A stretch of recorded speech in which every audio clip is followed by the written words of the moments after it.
Hello, welcome back. This is Jacob and today we are gonna be continuing the Let's Play for Reverse 1999. So then everybody, it is time for the last evenings on Earth. It is finally time to get this story done, and then main story chapters await. At least two of them await. I don't know more, but at least two of them are gonna be awaiting, and I'm excited. I'm excited for this story in general, just to see what the hell this is gonna be about. I mean, I can see a boat. I see my man Ulrich there in the background, the good old ferrofluid, and the menu music is very beautiful and very chill, but also very beautiful, and I love it. But before we get into anything, first off, I know that there was a live stream obviously very recently as of this recording, and just wanted to ask very quickly if there was anything important on it that I should know about. I know that they promoted the next patch that is coming after this one, and just wondering if the patch is gonna be anything spoilery, or if I have to go through the whole main story shtick to get to it. Are we gonna have another repeat of Waiting For? Something like Last Evenings on Earth again? Or can I just jump into it? I have no idea what the thing is about. But I did see one thing. I did see one thing from the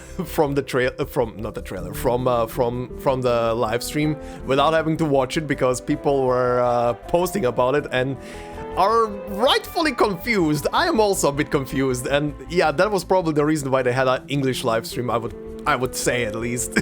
Because they were announcing a new collab. It's an interesting collab. I have nothing else to say about it outside of I find it very funny. Yeah, Atomic Heart is definitely not what I expected this game ever to collab with. I mean, I get it aesthetically.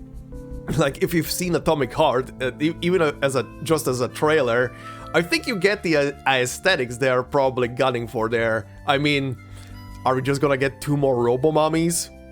Pair them up with Lucy? More Dynamo theme? I don't know who they can bring in. I don't even know if the main character you play as if the guy is I don't know, a good character to bring over. The one thing, or rather the couple of things I know from Atomic Heart, I haven't played it myself, is that number one, a lot of sexual innuendos, a lot from vending machines. I don't know how that is gonna vibe with Reverse, and a lot of cursing, and obviously the two Robo-Mommies. That's all I know. That's all I know from Atomic Heart.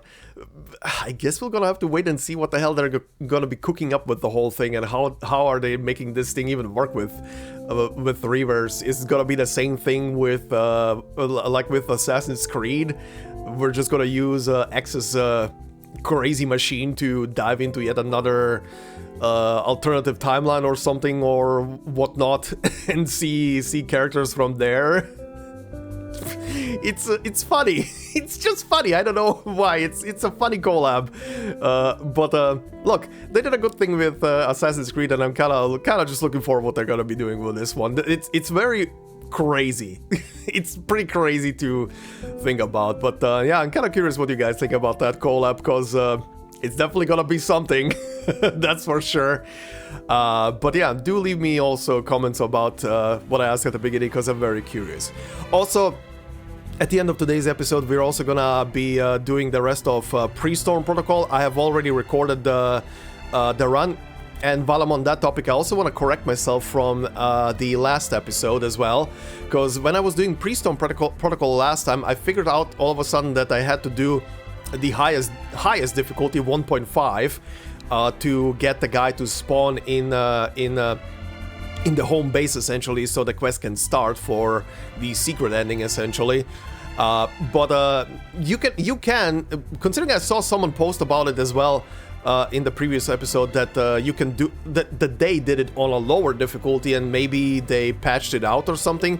Because yeah, the difficulty 135 does not tell you that there's gonna be some NPC asking for help, but that's why I'm correcting myself right now. You can get the ending on 135.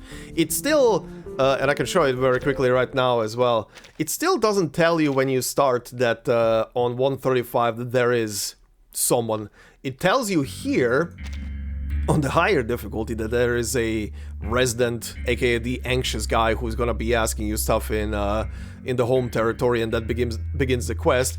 But this one doesn't mention anything about it, so I don't know if this is something that they overlooked, or like Bluepock overlooked or something, but it's correct. So apologies to because I was saying to the wiki team too, if someone is watching, because I know that someone is watching, at least from the wiki squad, or who contributes to the wiki, to maybe correct it on there if it's not there. But yeah, the guy does spawn. The guy does spawn on this difficulty, so it's that part is okay. And yeah, you'll see how the thing ends when we get there in the later portion of today's video.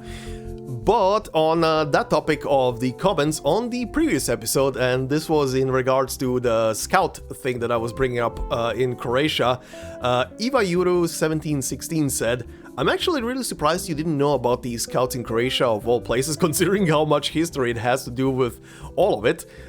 But I guess it was all mostly in the past. Maybe reading some of the wiki article for Scouts Association of Croatia would be interesting for the next video. Yeah, I actually did go... even before I saw your comment, I was kind of like, you know what, I should look up the scouts in Croatia, because I have no idea how active they here are and stuff like that. But yeah, Eagle's story definitely made me interested to see, because I know that they exist in Croatia, but I didn't know how big the organization is, or even if they do anything these days. But yeah, I did look it up, and historically speaking, Scouts of Croatia is a very interesting thing, because obviously in the past Croatia was part of Yugoslavia, which was pretty much a combination of multiple countries essentially into a single one. But while it was part of Yugoslavia, Croatia was one of the founding members of the World Organization of the Scout Movement from the years of 1922 to 1948. So I guess we were there at the forefront. But yeah, nowadays it's not really a big organization, honestly. And honestly, when I look at the numbers of scouts that are currently active, I think you have better rates in Fate Grand Order, or Fate Go, if you want to go with the shorter version. I think you have better odds in Fate Go to pull a high rarity servant on a new banner than running into a scout in Croatia. The organization these days, from what I looked up, has like 3,300 or 3,500 members, which is really not much. And just to give you an idea why I say it's such a rarity here, the population of Croatia is currently, I mean, it's on a decline, but currently it's about 3.8 million people. We are a very small place. We are a very small place. Honestly, when I saw the number of people, how much population Croatia has these days, kind of honestly shocked me, because I remember back when I was going to both primary and middle school, and that was around the year 2000 or to 2004 rather. Yes, I am old. I'm approaching my 40s. Cope with that. I need to cope with that. But yeah, when I was going back in school, I remember both hearing on news, but also hearing. I think it was for some class assignment in middle school when I was looking up the like population number of Croatia or something, and I do remember that back then we had like close to 5 million people living. So yeah, the number definitely declined. The number of people in Croatia definitely declined over the last like 15 plus years. Good lord, did it decline. And it's still on a downward trend from what I saw on the like graphs for consensuses and everything. It's a thing. But yeah, Scouts in Croatia are a very small organization, and that's pretty much all I can say. All I can say to that. But yeah, Ivayuru, thank you very much for that comment. It did go down a very interesting rabbit hole of figuring out some historical facts about Croatia. So that's kind of always funny to learn about some stuff that I never interacted with and never knew about. But yeah, anyway, last evenings on Earth. I'm very curious. Oh yeah, also just to quickly go back to the whole eagle topic and everything. You'll hear me talk about it later. Because of something pre-storm protocol related, but very interesting. Again, like a comment on the previous episode pointed out as well, very interesting timing, or maybe very lucky timing that I went with Eagle's Eagle's anecdote as well, considering that time-wise it also very well fit in with where we were with Midnight Whistle, right in that same ballpark of years and everything, so kind of very well fit in. Also very well fitted in with something else, but I'm gonna leave that for the outro or for something later. But anyway, last evenings on Earth. Let's see. Have these strings ever plucked the heart's tune? In the night, waves drift south beneath the moon. In the distance, travelers sail, their home lost too soon. That's a very sad and very beautiful poem. Oh, yeah, one important thing about this, and you're gonna see it in a moment. When Last Evenings on Earth was active originally, I did go all the way to this stage without reading anything, without looking at anything. I was just skipping stuff because I want to get to an adverse stage so I can farm the currency more appropriately and more easily. So I have not seen what is happening on any of these. So this is why this is open. Luckily, not a single one of these stages had one of these events pop up. So that was a good thing. If one of these would have popped up, I would have probably bitten in the sour apple and done one of the lower stages. I don't even know. Is there a battle stage anywhere here? Yeah, there is one here. I would have probably done the low energy one, even though they would have taken forever to click through. But anyway, let's see. A message delivered. Okay. Oh yeah, this is also the patch where what's her name? I hope I'm not misremembering. Fatutu is from, the very crazy healer that I sadly missed out on. I still cannot believe that the only 6-star healer, the high rarity healer rather, that I have right now is Robuska. Good lord, how did that happen? Out of all the pulls that I was doing, how did that happen? Okay, so a message delivered. We live in independence, yet we depend on others to survive. I almost clicked on the energy. Oh yeah, wait, this first stage is actually a battle stage.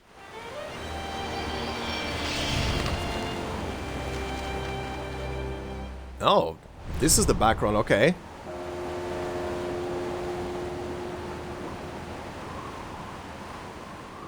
Oh yeah, wait, wasn't Vertin part of this patch as well? Oh god, no. Are we already drowning? When the first proverb appears on the shell, we reach the shores of elsewhere. The island, the upturned palm of Mother Sea. The once drifting boat now beds itself in the golden sand. Okay. When the second proverb appears on the shell, we kindle the fire, the crackling warmth, the spark of hope. The joyful people are long blessed as one. When the third proverb appears on the shell, we accept the sea's gift. The rolling waves, the plentiful fish. Fish. The cool sea breeze cradles us. When the fourth proverb appears on the shell, we face the test, the salty tears, the longing gaze. Beyond the sea, I find no home. Beyond the sea, I find no home. Okay. I feel like I'm gonna have to rewatch this scene at some point to see what this whole thing meant. Beach. Nukutaeo. You did well today, Tutu. Tutu! Okay, where the hell is this taking place? Hawaii? Thank you, Kamitsa. I was just playing my part in celebrating the success of the trade season. Nothing special, really. But what are we doing here? What could be more important than the celebration? I've never seen you sneak off on a bonfire night before.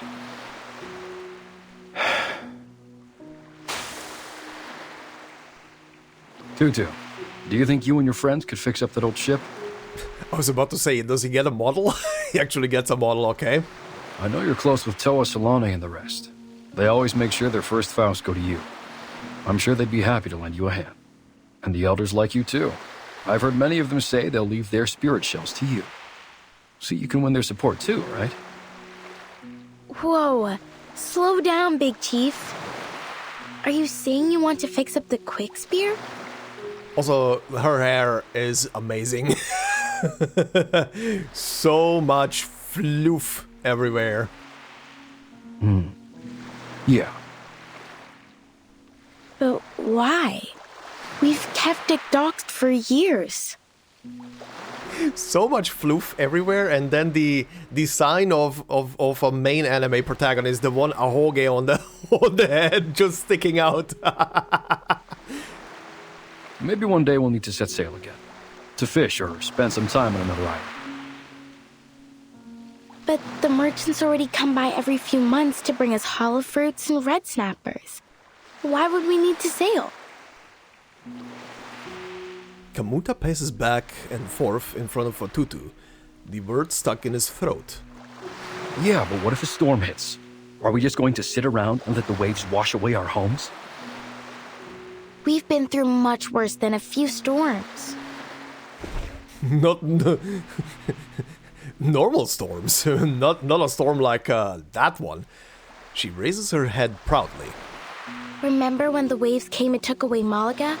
Hailani cried for days over that little pebble castle. And then that strange oil polluted the water all around Ititi, the only place where the water's calm enough to hold a pow-pow race. We haven't held a race since. Oil polluted the water, huh? Okay. Then Miti and Vaipuna. But we've made it through. Because that's what we do in the face of difficulties, right? We stick together. Besides, we're doing just fine on Melly. But what if we lose Melly to the waves as well? If it comes to that, Tutu, I need you to take everyone and leave. Find somewhere to stay for a while. Can I ask that of you? Fatutu's brow furrows. You've been acting strange, brother. Are you thinking of sneaking off and leaving us? I'm not going anywhere. I promise. He might not be going anywhere, but you are gonna be going somewhere probably. Neither are the rest of us, brother. No.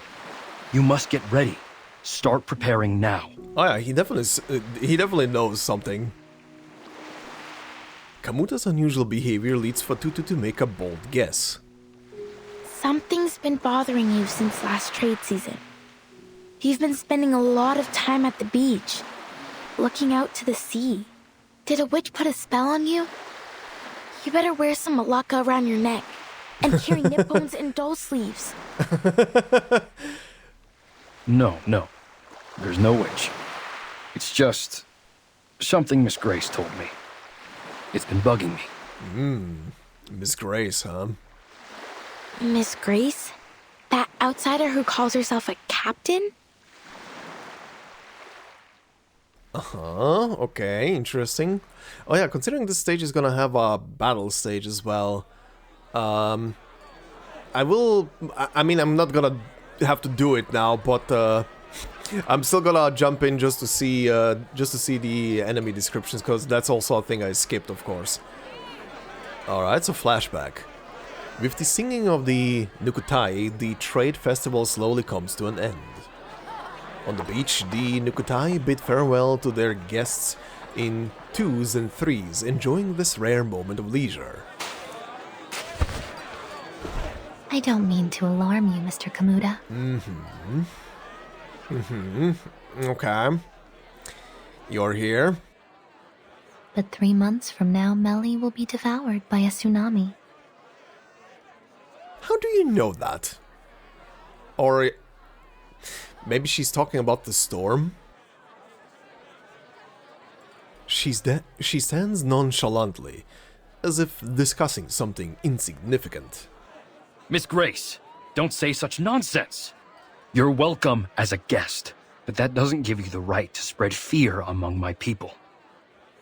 What if I told you that the sinking of Malaga and Vaipuna wasn't entirely caused by the tsunami? But there were other factors at play.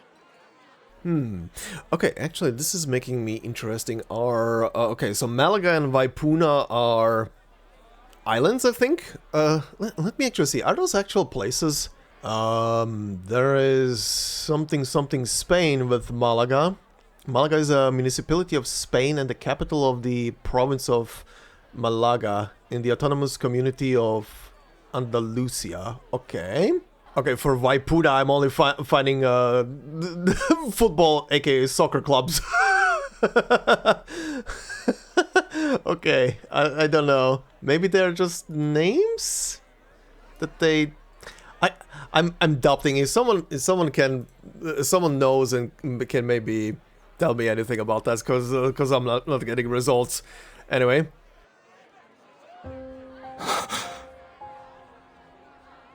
It is true that the tsunami sent them into the sea.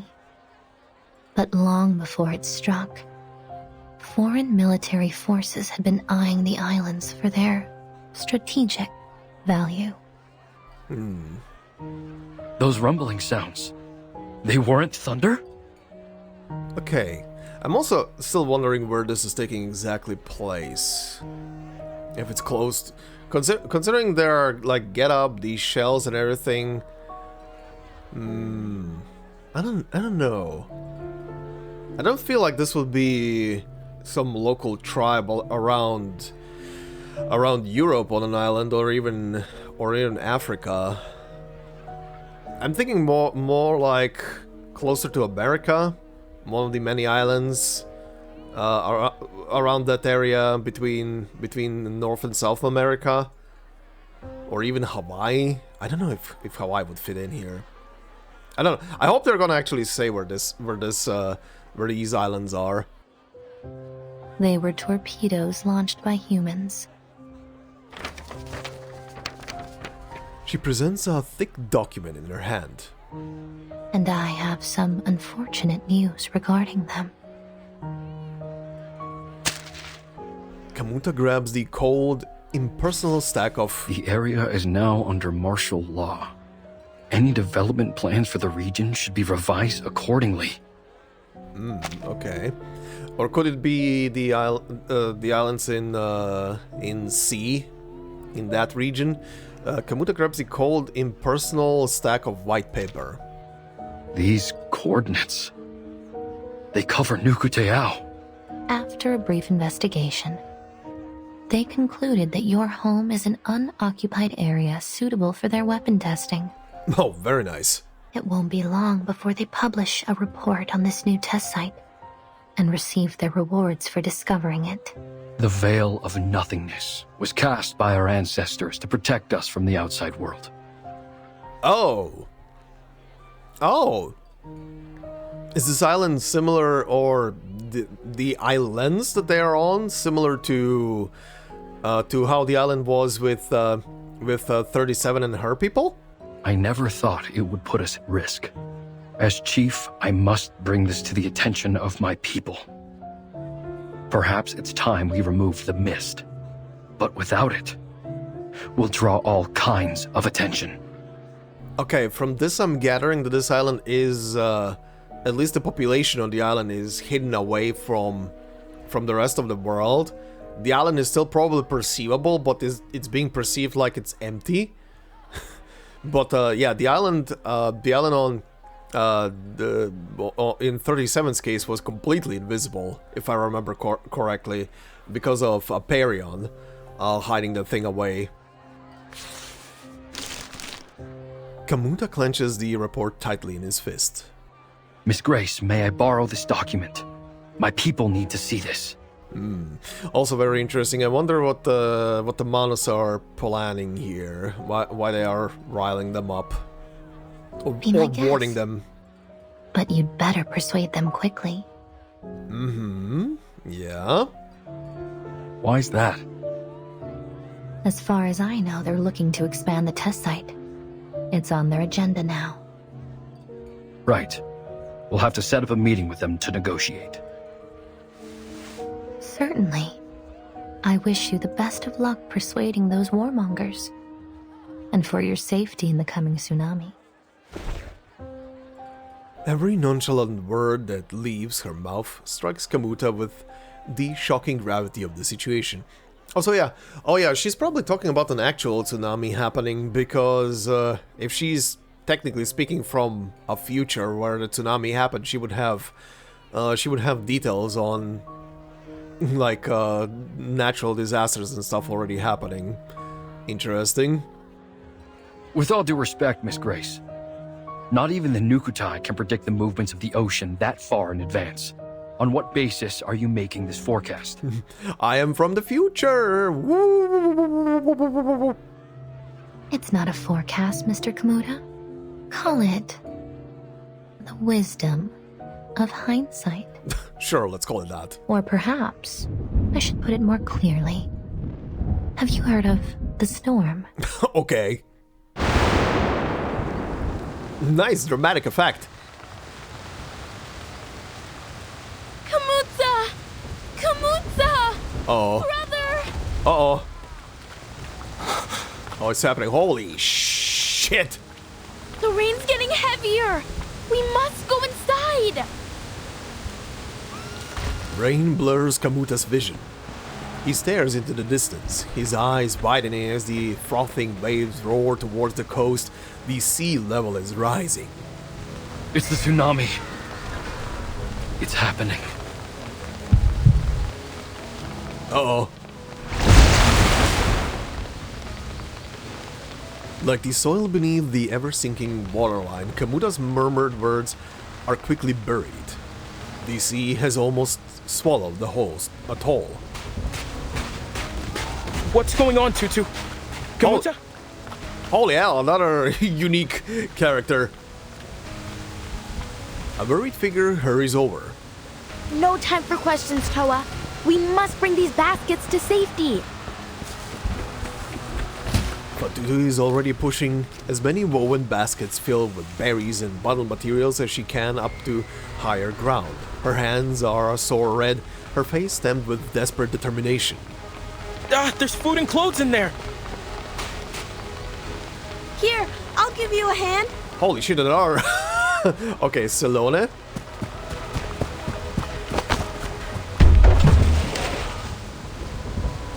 A tall figure rushes over, grabbing the basket from the children's hands and tossing them aside. Chief, what are you doing? Leave them. There's no time. We must get to the ship. Now! Our people still have to live after the flood's over. If we don't bring something, what are we going to eat? Or where?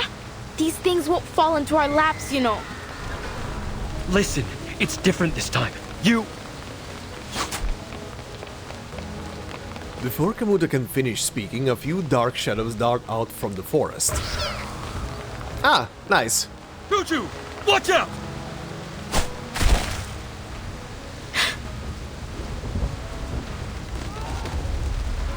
A row of sharp claws graze Kamuta's back. Ow! What are all these splinter cats doing here?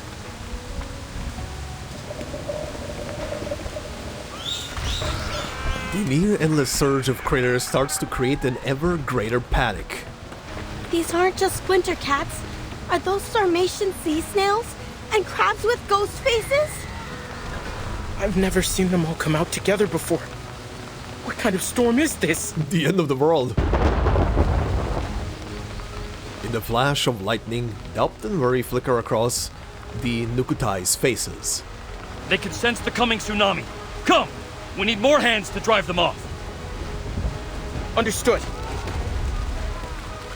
Alright, and that transitions into battle. And then back to the cutscene. Yeah, I'm gonna read the description of the enemies after this. The fleeing critters surge like the tide, scattering the Nukutai. Many are left wounded. Go! All of you! Now! Everyone get to the quick spear! The crab is angry. Mommy, it's the worst I've ever seen. Is it true? Is this the end of Melly? Tutu! Don't just stand there! Get over here! From the shadows, a spiny claw. Oh, hi. This Grace.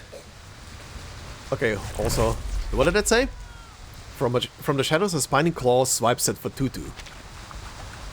An inky black incantation flashes past her. A familiar face appears in the highest point of the reef.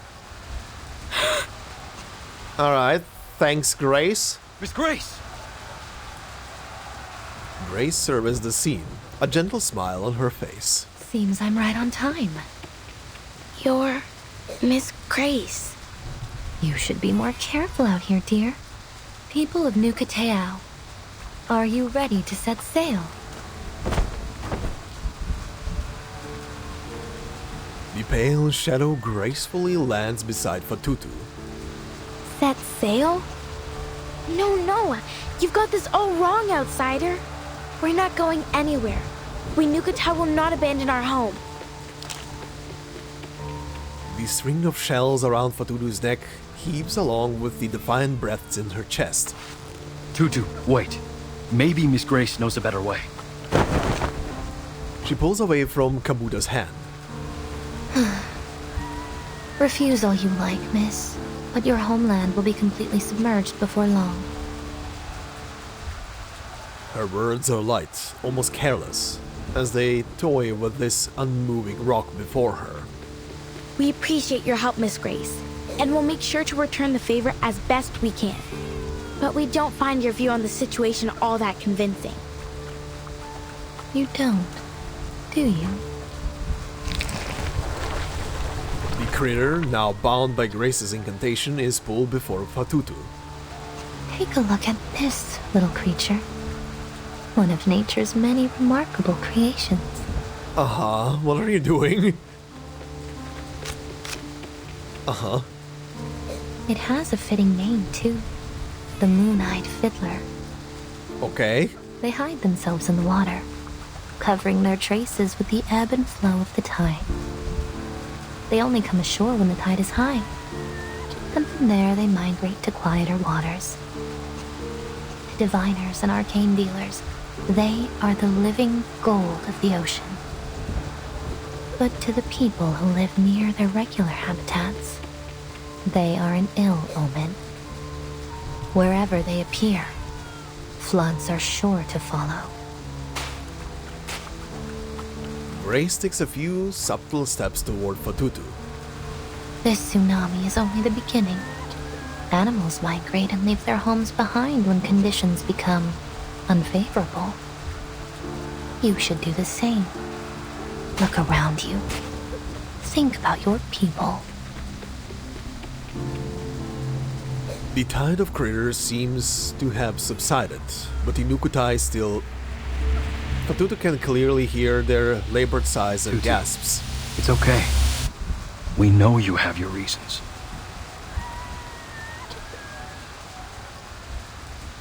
Fatutu stands frozen, the sand and gravel carried by the seawater washing over her trembling face. Tears well up in her eyes as the mottled gray of the sky above seems to merge with the crimson ground below. Do we really have to leave? Grace gently adjusts Fatutu's collar, wiping the rain from her face. The outside world is indeed full of dangers, but there is less to fear than you think. I'll help you through it. Uh-huh. The tide grows more turbulent, crashing against rock. There's a series of crashes as coconut trees fall and earth crumbles and falls into the sea. There it is. Our ship. Uh-huh, hold on. What did I miss there? Aww.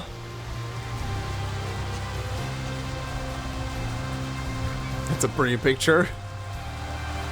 Okay. And it's gonna fade out, right?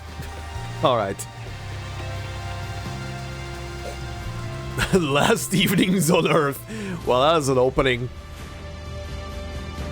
Title drop.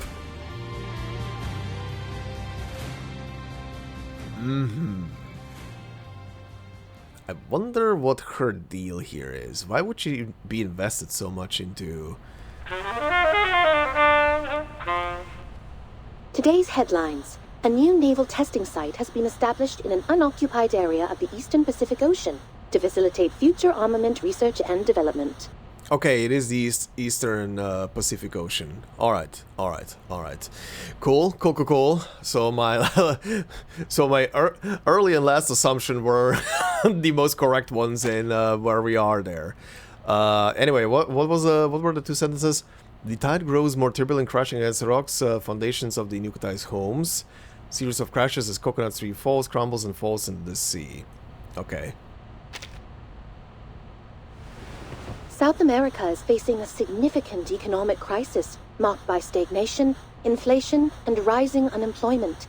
The poverty rate in several regions has reached new highs in the last decade. Okay. I'm guessing then from this line of text that probably the island chain is somewhere around South America. Where exactly I cannot tell, of course, but alright. The Ocean Conservation Association is calling for greater attention to be paid to the oil spill near the archipelagos, claiming that the relevant organizations have yet to launch a full investigation into the cause of the incident. The Free Breeze cruise ship is set to arrive in Sydney Harbour later today. Astrophysicists forecast a solar eclipse this month. Oh, solar eclipse? In the suitcase. A hand precisely presses the little green button. And a painful wail follows. Oh, Miss Radio! Hi. How could you do this to me? Today of all days? Your bloody alarm ruined my precious holiday lying! My apologies, Miss Regulus. But it wasn't an alarm. It was the daily news broadcast. The swatted aside Miss Radio seems to have a clear signal. If the morning news isn't quite to your taste, I can offer a variety of alternatives, including programs on literature and music critique, Australian food, and so on. Okay, so they're in Australia right now. Ugh, no! Her cry echoes through the room. Sorry, it seems I've caught you at a bad time. Ezra! Sorry. Okay, I'm guessing then this is this is obviously sometime after the Uluru story. Ezra, having just peeked his head through the door, immediately ducks back. A one-sided conflict seems inevitable. But please be careful, Miss Regulus. I know the LSCC encourages us to examine machines like Ms. Radio, but I don't think a violent disassembly would go down so well. Regulus gets to her feet. Violence? If there's any sort of violence in this room, I'm the one receiving it! Where's my justice? Someone just give her Dr. Pepper. Well, I'm afraid justice might be slow to come. The Australian branch is going through restructuring at the moment. Things will be put on hold for a while. In the meantime, you've been assigned to a new team, the Storm Research Group. What? Me? Uh-huh, okay. Yes, Mr. Ulrich's leading it. He made a special request for you to be on the team. Oh He's no. looking forward to meeting you in person. Oh god. What? Just like that? Didn't anyone care to ask me what I wanted to do? You know, I really hope this story is actually gonna shine a bit more light on how much of a brilliant cookie she's supposed to be. Because so far a lot of it is building up on especially the early stories were building up on the fact that she is definitely smarter than what she appears to be, considering how brazen she is in normal times. But yeah, I kind of hope if she's gonna hang around the science team, I hope she's gonna do some stuff. Regulus's puzzled expression soon gives way to a sudden realization. Wait, why are you telling me this now? The list of group members and the reasons for their selection have been up on Laplace's website for a week now.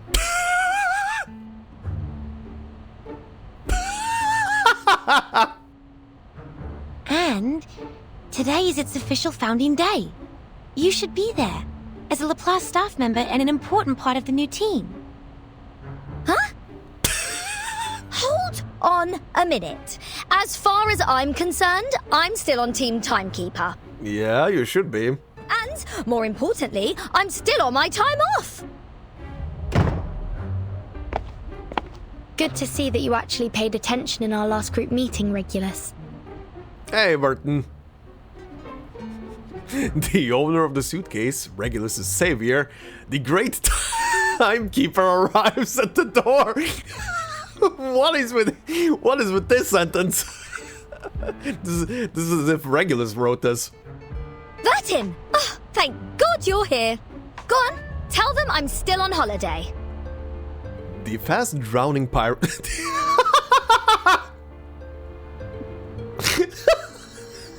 The fast drowning pirate. That is a title. Is hoping for a life preserver. Sorry to break it to you like this, Regulus, but today's our last day off. You can't be serious. Of course I am. Also, Mr. Ulrich has invited us to attend the ceremony in Laplace. Regulus, you're talking to Vertin.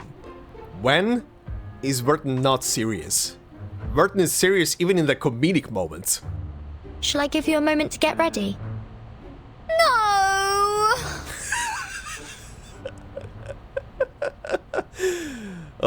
Rip your free time. Oh, this is neat. Riding in sand on a beach. Okay, well, in that case, let me quickly see what were the enemies here. So we were fighting, oh yeah, these crabs, right? Moon-eyed fiddler. A frenzied crab form critter. It conceals itself according to the phases of the moon and tides, remaining all but unknown to even the islanders that dwell nearby. Moon's signs? Sharp Shellypads? Coastal omen. Oh yeah, that fit in very well. Okay. Interesting beginning though. With this whole thing. I do wonder what Grace's whole shtick here is. Why she's saving these people on this island. Does she need them for something, or is she maybe trying to be their savior so they can so they might be more tempted to join Manus? Like if they feel like indebted to them or some shit like that? I don't know. Interesting. I am definitely interested why Grace would be so invested in saving the people of this island. Again, not that Manus is not trying to save people. They're definitely trying to get people to their side and everything. But yeah, I don't know. The ways that they are trying to do shit is always kind of like the wrong way of achieving stuff. Anyway, Free Breeze. Okay, familiar looking playable character. Shipdog, big ship. Oh, I can actually. Oh shit! This is actually. I forgot that I can scroll around these now. Now that is that the new Apple? Maybe. I forgot that I can scroll around these now. Now that I'm not doing the midnight whistle anymore. That was very constrained. Oh shit! Oh shit, this actually goes to the right. Holy hell, how far right does this go? Okay. This is a very big map of sorts. Okay. I'm finding stuff. I'm finding stuff. Laboratories. Okay. Free breeze. Alright, this is just a cutscene stage. Ah, the sea breeze, the freedom, and the last day of vacation already slipping away. Rip your vacation, Regulus. No more chillin'. You are getting your butt into work again. You and me both. This week and the next week are gonna be... The next month is gonna be absolutely horrendous. Captain, we seem to have deviated from our route to Laplace. Uh-huh. Well, there's a free breeze. Okay, I'm not gonna lie, in my head it sounds like I'm saying Febreze. No. Oh no. It's the Febreze ship. Always gets rid of the nasty smells in your home. Anyway, sorry. The road to the LSCC is ever fraught with obstacles. Uh-huh. A great pirate, Mr. Apple, doesn't simply rely on her compass. She must listen to her heart too. So you're getting lost. Ah, this Apple thought you were trying to slip away to make the most of your final day off. Well, that too. Yup. Like Odysseus returning victorious from the Trojan War, Regulus nimbly dives into the vortex after another. Into one vortex after the other. Whiskers all the way from Brazil. Perfect for brewing a chill wind elixir. Only 185 sharpadontes. See anything you like? You won't find a better price anywhere. This is a good price. Do you have more of this stuff? Show me everything you've got. Oh god, you're getting swindled. Captain, might I remind you that Miss Sotheby is not travelling with us at this time? Oh yeah, you're right. Aww. No Sotheby. The temptations before them seem to be endless.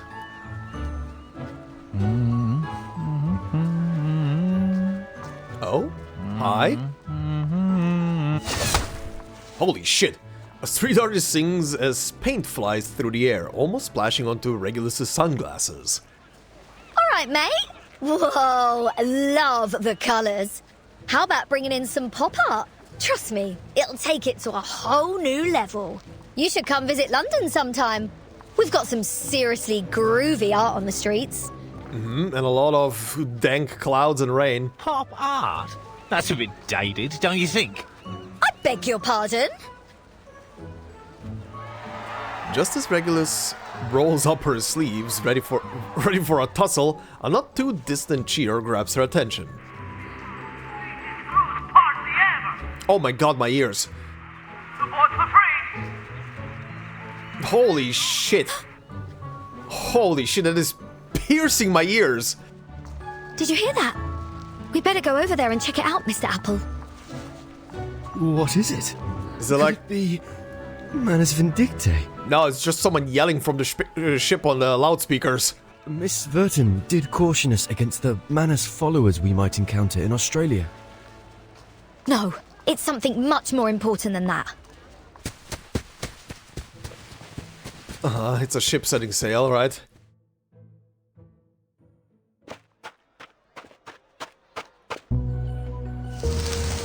Oh, what the shit is this music now? Yeah. Yeah, that's a ship. That's a Regulus.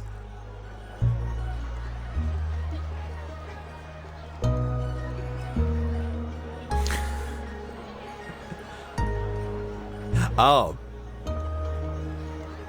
It's her. That's why we're playing fancy music. Barcarola.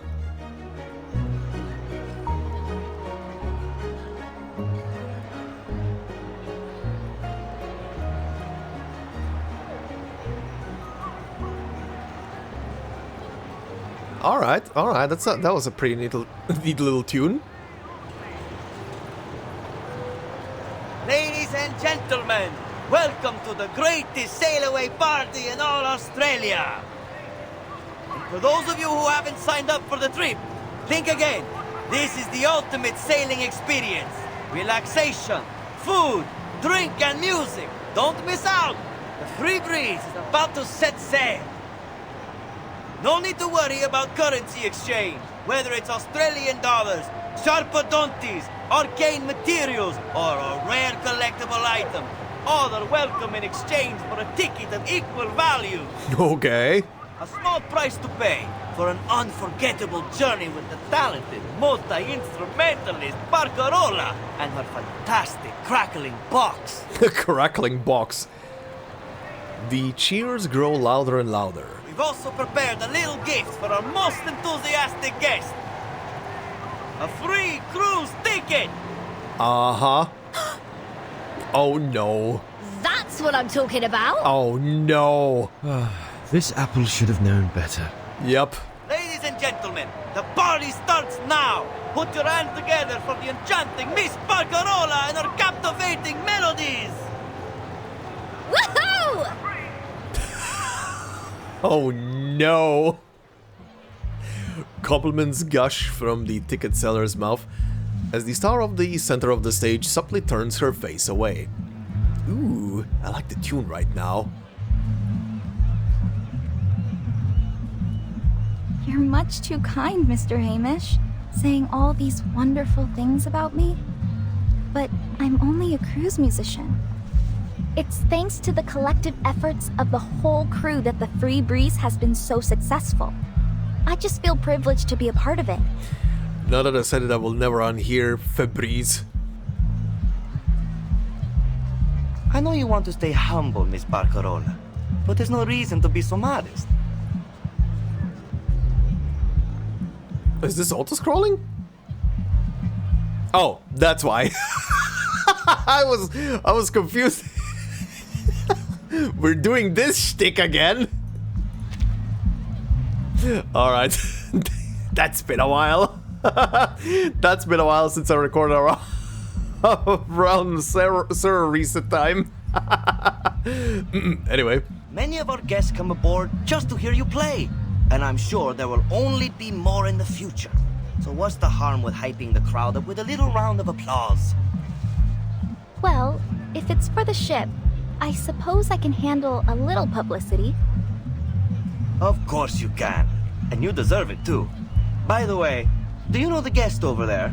She's very, enthusiastic. Oh no. Oh no. Hmm? Regulus, what are you doing? She follows the direction oh, that's her making the music. A girl dressed in red and blue and a floating apple. You've been drumming up the crowd. Sold us a load more tickets. We've never sold out so quickly. Damn, Regulus.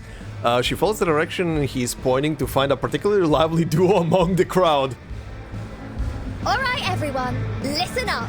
I've got some exciting news to share. This piece of paper in my hand could be your ticket to an incredible seafaring adventure. Just think about the cool breeze, the spruced up cruise ship, and the awesome music.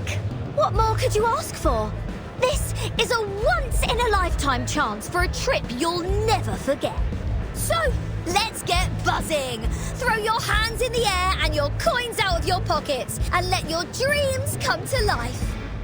Regulus, I'm just gonna say this. If you go on this ship and Vertin joins you, you're gonna regret it. Every single passenger on this ship is gonna regret it to be on the same ship as Vertin. Let's hear those coins jingle and fill your spirit soar. I kind of secretly hope that Vertin is not gonna be on the ship, but I'm dreading it.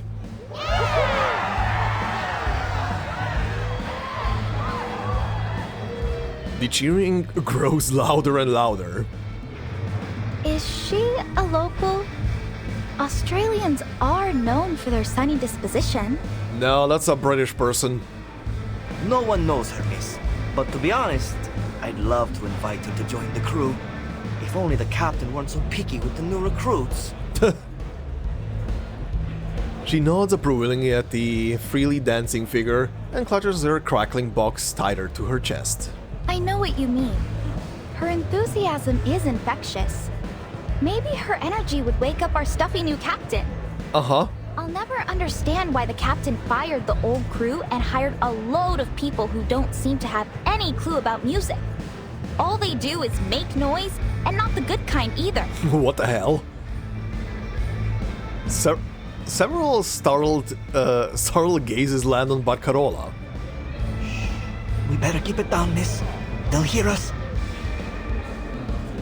He turns, peeking in the direction of the ship before awkwardly retracting his neck. We didn't hear any dissenting opinions about our captain now, did we? Uh-oh. No, of course not. Uh-oh. What is with his crew? The crew members glance at each other awkwardly, coughing softly to urge the embarrassing moment to pass quickly. What the hell? Who is the captain of the ship? Guests come and go, and the melodies continue one after another. Eventually, the sail-away party comes to an end.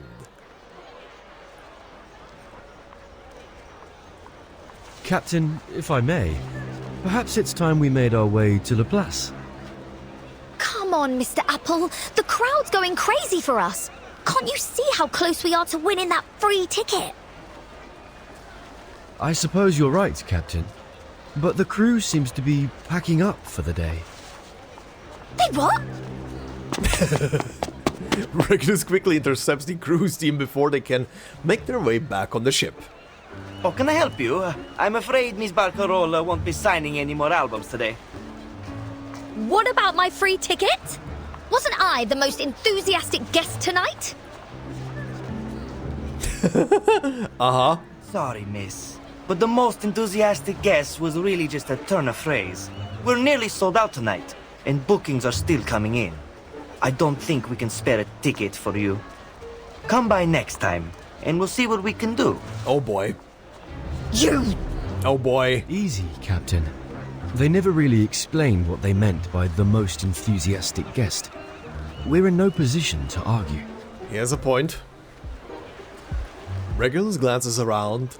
The once bustling crowd has dwindled to just a few scattered passerby.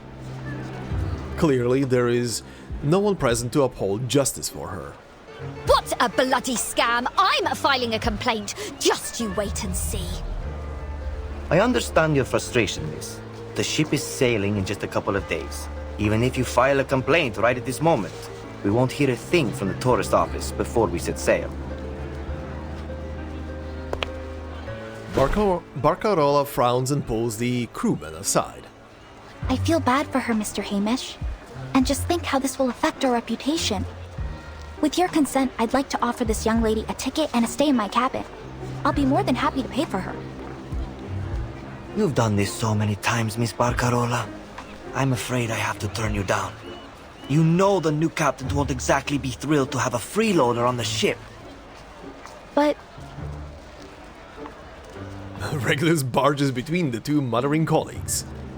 So, how much longer do you need to think up an excuse? Good God, Regulus has so much Karen energy in some cases. All right. In the view of your outstanding enthusiasm, we offer you a special gift for your help with our event. There. Thanks for your support. Fucking flyers. A stack of souvenirs is thrust. Oh, hold on. Souvenirs is thrust into Regulus' arms. Dejected, she turns to leave. Oh, sweetheart. I'm so sorry about all this, Senora. I hope this will compensate for it. Oh, sweetheart. Barcarola pulls out the marker and cries out after her. That is nice. Huh? I hope we can see each other again. Preferably soon. Hey, you got a free autograph. What?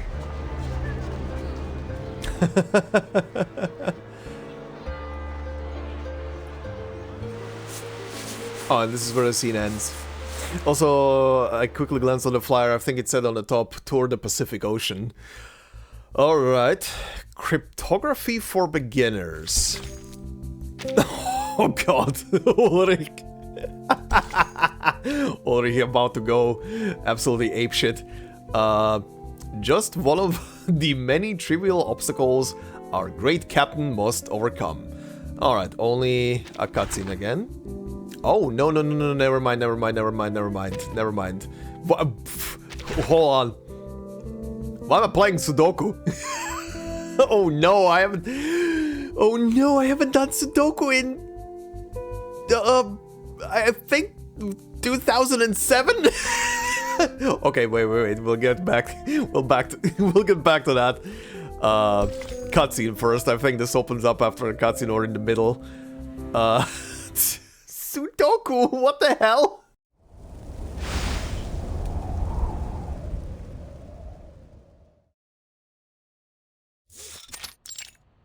Storm Research Group.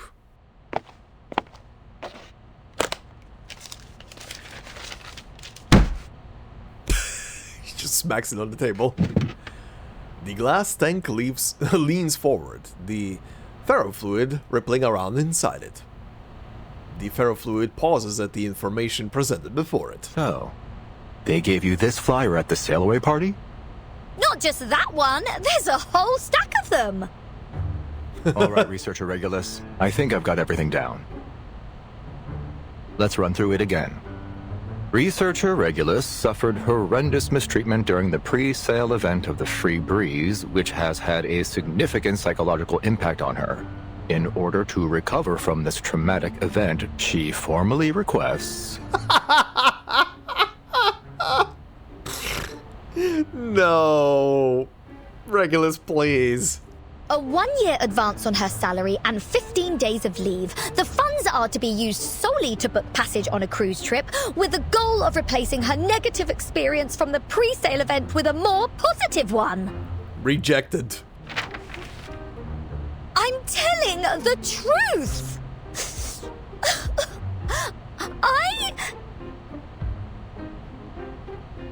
The ferrofluid remains still for a long moment. I can see that bottle of artificial tears in your hand, Regulus. Please put it away. There's no need for dramatics. Thank you, Ulrich. I knew there was a soft spot underneath all that metal. Not so fast, Regulus. I never said I agreed to your request. No? Why? I'm a researcher just like anybody else, aren't I? Shouldn't Laplace be looking out for my well-being? You should do your work. Regulus? Oh damn, he's pissed. You've been working in Laplace for 11 months now, and you still haven't submitted your performance appraisal or published a single valid project result. In other words, you haven't completed your probationary period, so you can't get the benefits of a full-time employee. Ah, very interesting. So it's been almost a full year since she got brought into Laplace for the first time. Interesting. Nice to get a time frame for that, actually. And to top it all off, you didn't even show up to register at the first Storm Research Group meeting. In the face of such overwhelming evidence, there is no room for rebuttal. Well, Yeah? Her protestation has grown noticeably weaker. Please save me the excuses. There's still a chance for you to turn things around. You can take another assessment. We'll use the results to make up for the assessments you've missed. It'll be crucial for your performance review and, consequently, your employee benefits. Uh-huh. Bring it on. Easy there, Researcher Regulus. You're taking a test, not going to war. Oh, you never know in these times. Ulrich turns it and reaches into a bookshelf. Clearly, he has prepared for such an outcome. The hell is he doing? What the shit is he doing? Document after document is pulled from the bookshelf and placed on the table, until regulars can no longer see above them. I thought you said it was just a test. Oh my god, it's getting higher. What the... I did, and I meant it. This is just some light reading, for you to reference during the test. Light reading, he said! And this is the test. Uh-huh. What? The numbers on this paper may appear random, but they're actually an encrypted code. Your task is to figure out what the message is. Uh-huh. I see a lot of gibberish, unreadable shit, and there is some molecules down there, I believe, or atomic structures at least. Uh-huh. You can use the computer to help you, and you might find some useful books and papers in the second drawer on your left. The instructions for the computer and a guide on how it works are all in there.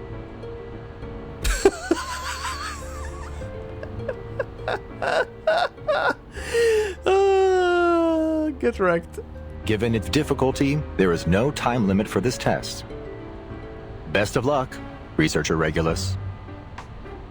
I see H2O in the equation down there. Why are we dealing with water in this thing?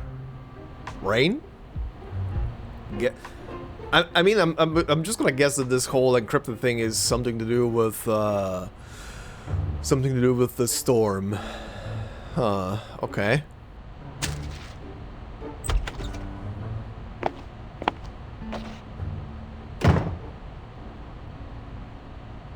He exits, leaving Regulus in her mathematical prison.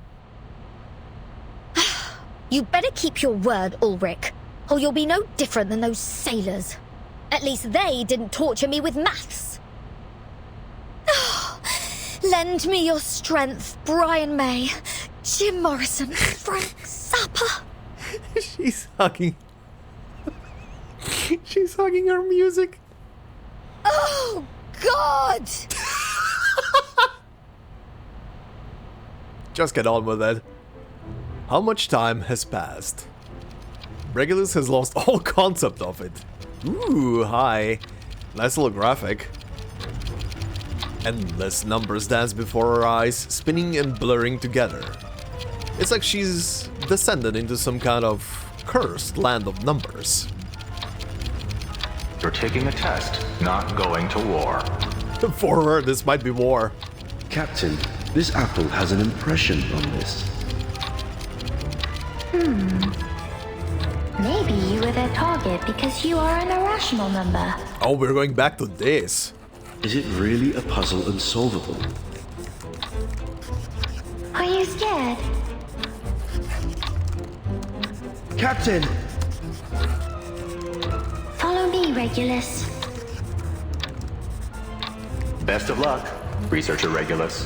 Damn, we're pulling some quotes here. Where am I? Who am I? In her days, she's brought back to her days in Aperon. Why is this happening to me? Is this some kind of cruel joke from that Aperon lot?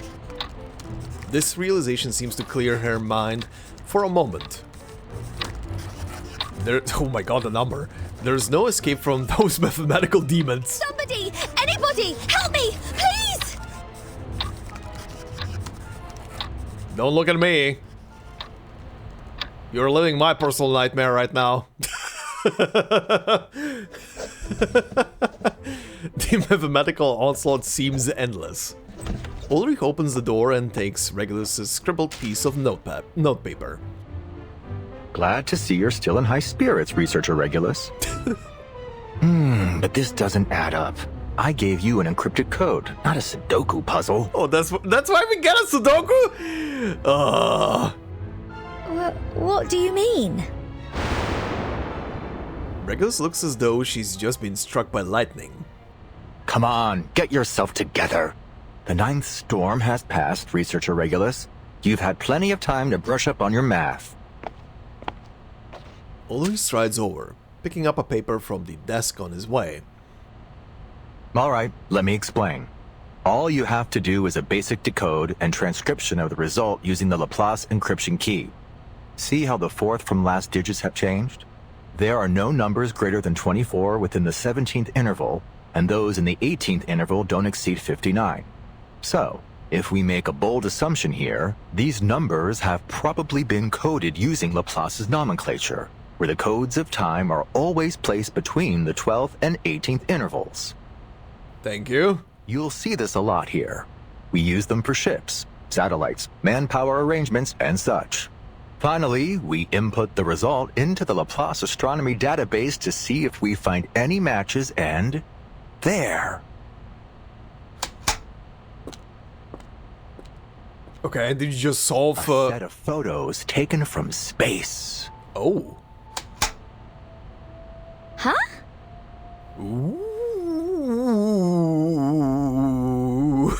Ooh, interesting shit.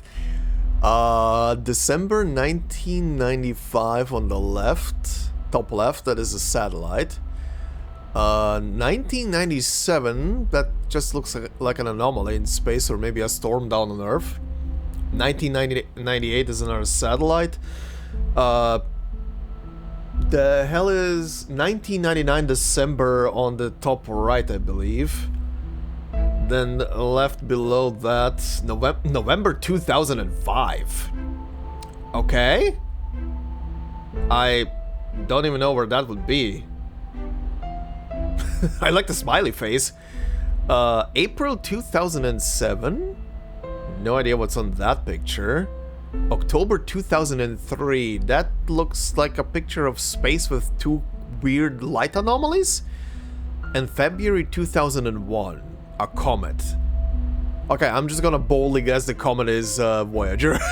That coloring fits. Are you telling me I spent the whole day doing this just to find a few photos? These aren't just any photos, researcher Regulus. Take a closer look. The first picture was taken on December 2nd, 1995, the day the Solar and Heliospheric Observatory was launched. Okay. Ulrich continues to deliver a flurry of information.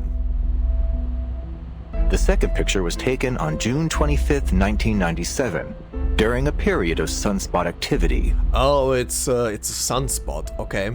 The third one is from November 21st, 1998.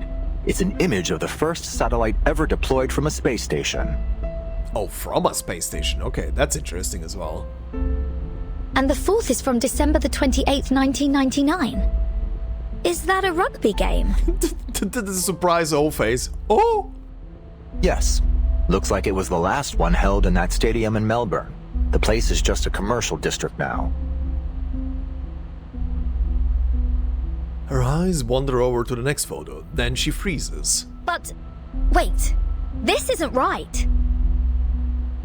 If you're suggesting what I think you are, then these next photos are... Yep, past the storm. Her eyes widen. That's right. From the fifth photo onward, we can't pinpoint their exact time or location, but it seems they involve Halley's Comet, 136199 Eris in the Kuiper Belt, the Uluru Games, and a rock festival. And there are more. Take a look at these timestamps. February 9th, 2001, October 21st, 2003, November 2005. And the last one's from... April the 16th, 2007. Yeah. That is the furthest ahead yet, huh? Okay, how are these pictures possible? Like, I'm not surprised, considering Aperon was technically past the storm and not affected, so... Ulrich looks out to the endless blue of the sky outside. This proves one thing. Before all our struggles to study and control the effects of the storm, this pioneer crossed the storm unscathed and sent us these images. The storm. That heavy topic. Once again, it rears its ugly head, mocking anyone who dares to make sense of its absurdity. But... Thankfully, there will always be someone who doesn't bend to its desires. Why are you telling me all this? Did everyone else's assessments turn into some kind of top-secret briefing? All I wanted was an advance on my salary. The ferrofluid gives a stifled pang. Just for once, could you see the bigger picture here? We've been presented with an amazing opportunity, and all you can think about is your salary? Yeah, he's getting pissed for good reasons. I would get freaking pissed at a response like that. Oh god, do I have to do Sudoku? I know it doesn't probably involve anything, but my god. Okay, how does this game work again? Actually, isn't this just already giving me the answers? Because only one number in each field is missing, I think. Yeah, hold on. Rules. Fill in each grid so that each row, column, and 3x3 box contains the numbers 1 through 9 exactly once. Tap an empty grid, then tap a number to fill it in. Okay, well, let me do this quickly. There we go. I have no idea if that meant anything, I just did it for the funsies. Also... okay. I wonder if this minigame is gonna become a bit more complicated over time, because this is literally just a, hey, here's all the numbers already filled in, just find the last one. I wonder if this is gonna get progressively more more Sudoku-like. Alright, the music of the era. Okay, this duo is continuing, but that looks a bit busted up, whatever's happening in that building. Okay, this is a battle stage as well. At the Crater Music Festival, the crowd moves in rhythm to the chorus of Night of Revelry. What's this on the ground? Hey, look! Hey, look what I found! Uh-huh.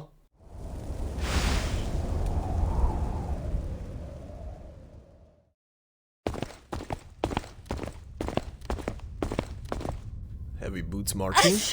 Oh! The dust in here. What, are we inside some kind of vacuum cleaner? Oh god, don't mention dust to me. Is that why you always wear that fish tank on your head? He is the fish tank.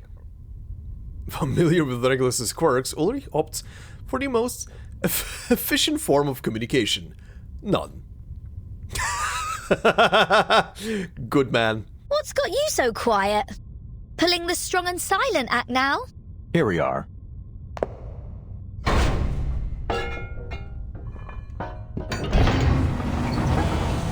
Holy shit. Where the hell are you? Laplace launch site, Cronula. The site has been utterly neglected.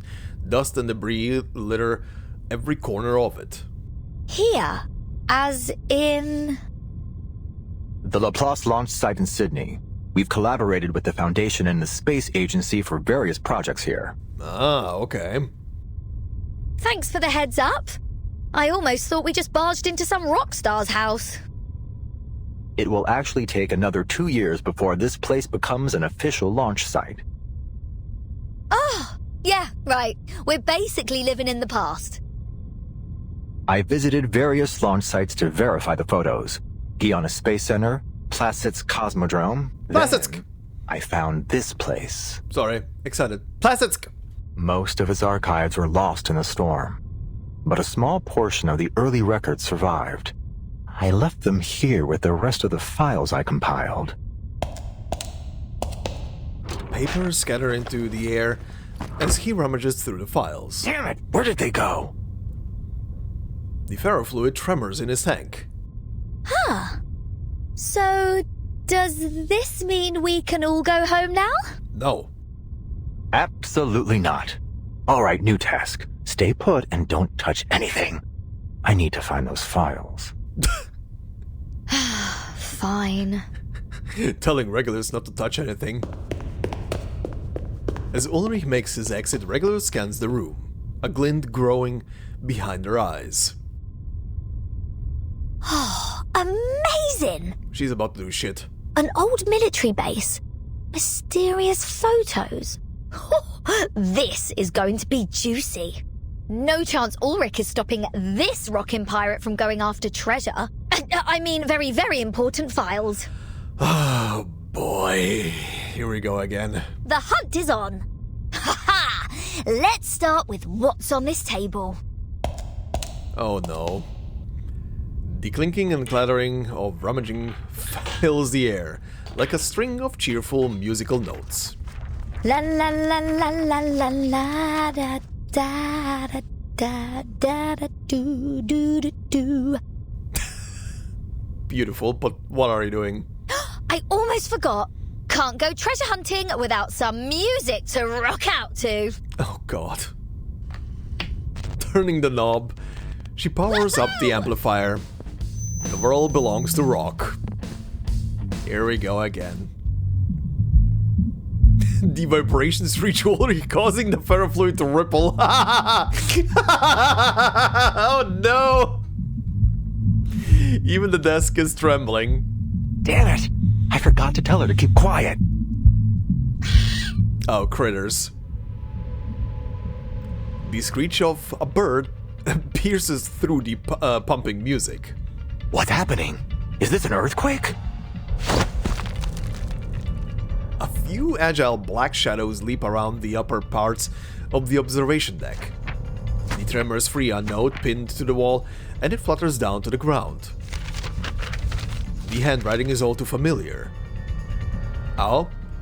Investigators report multiple Tripodero attacks on humans have occurred in the area. They seem to regard this abandoned facility as their territory. Ah, crap. This is the note I wrote last time I was here. Good for you. They seem to regard this abandoned facility as their territory, attacking any intruders. Remember, keep your movements quiet. Well, the ferrofluid ripples violently. Regulus, turn off that speaker, now! She's not paying attention. Da da da da da da da da da. I have an idea. Just when the next storm is passing, just toss Regulus at the storm. I think the storm is gonna lose. Regulus is too immersed in her treasure seeking to hear him.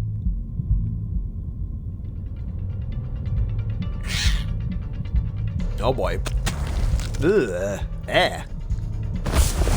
A glob of dark green sludge shoots down from above. Ulrich darts aside, narrowly avoiding the attack. For fuck's sake! For fuck's sake! I knew I should have upgraded my memo module! He looks to the observation deck. There is Regulus, gleefully twisting to the music. Calm down, Ulrich. You're a leader. It's part of your job to clean up after your team. He looks over the priceless equipment around him and sighs before ducking through the emergency exit.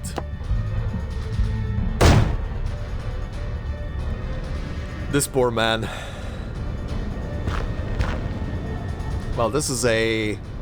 Oh yeah, this is... Isn't this built around the Uluru arena?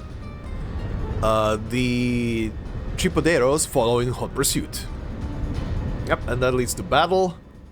And we shall read the description afterwards. Zap! Ulrich sends a current through the electronic components around him, creating a cacophony of sounds that sends the Tripoderos scattering. Flux! Flux! Finally it's over. You found a way to curse. Then not say fuck. Ulrich stuffs the last piece of damaged equipment into the recovery bin. Then he climbs back through the window. He is visibly drained.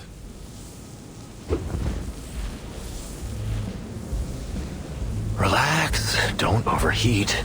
You'll have to get used to this if you want to be a good leader. Regulus bounces lightly into the room.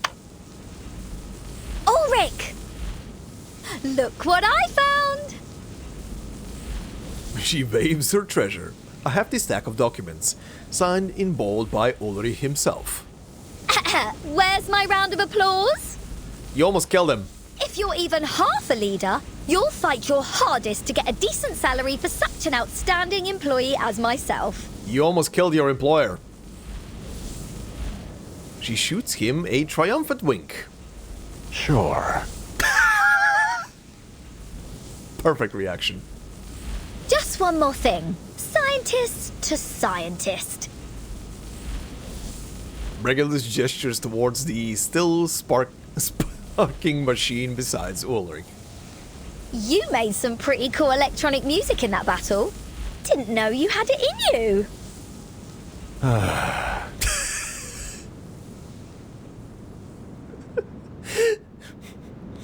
Ulrich, I know you're a ferrofluid, but I think for the first time in your life, you're about to experience what a migraine is.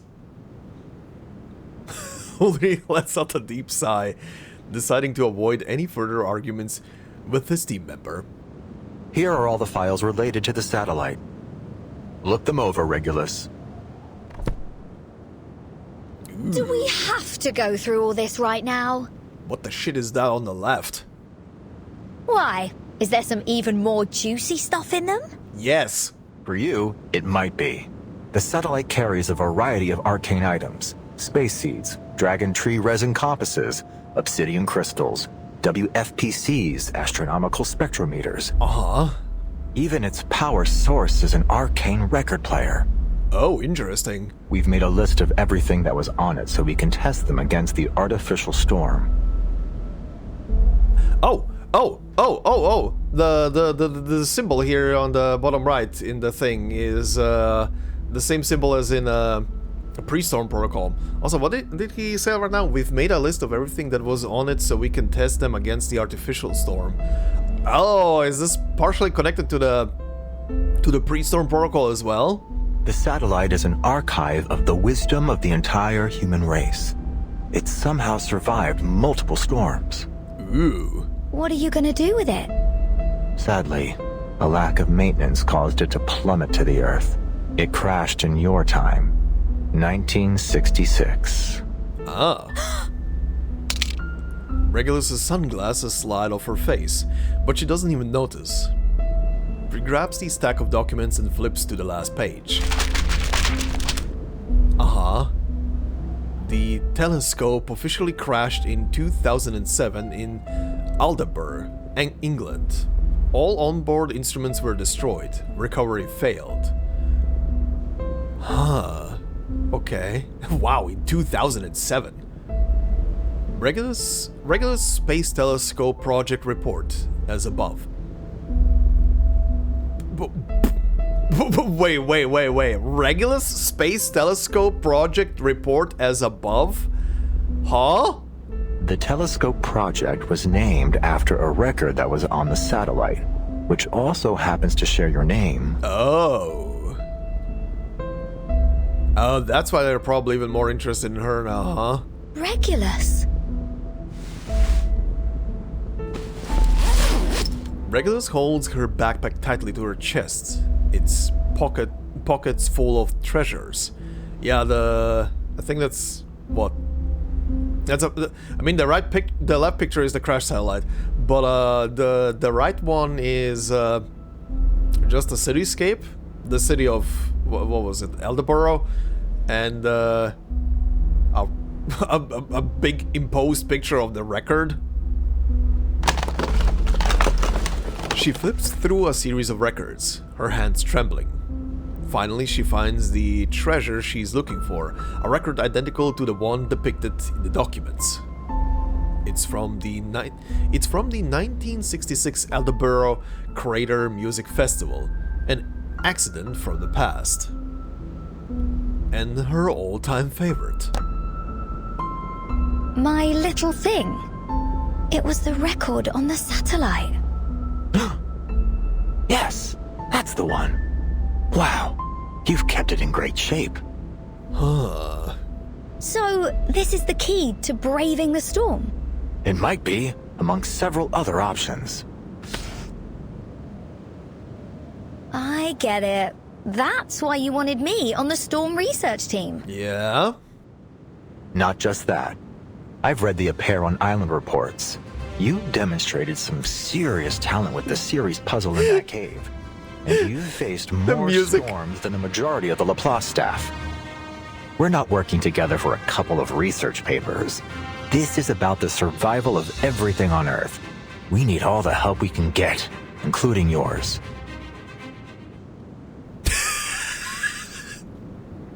Great. Regulus falls into an uncharacteristic silence.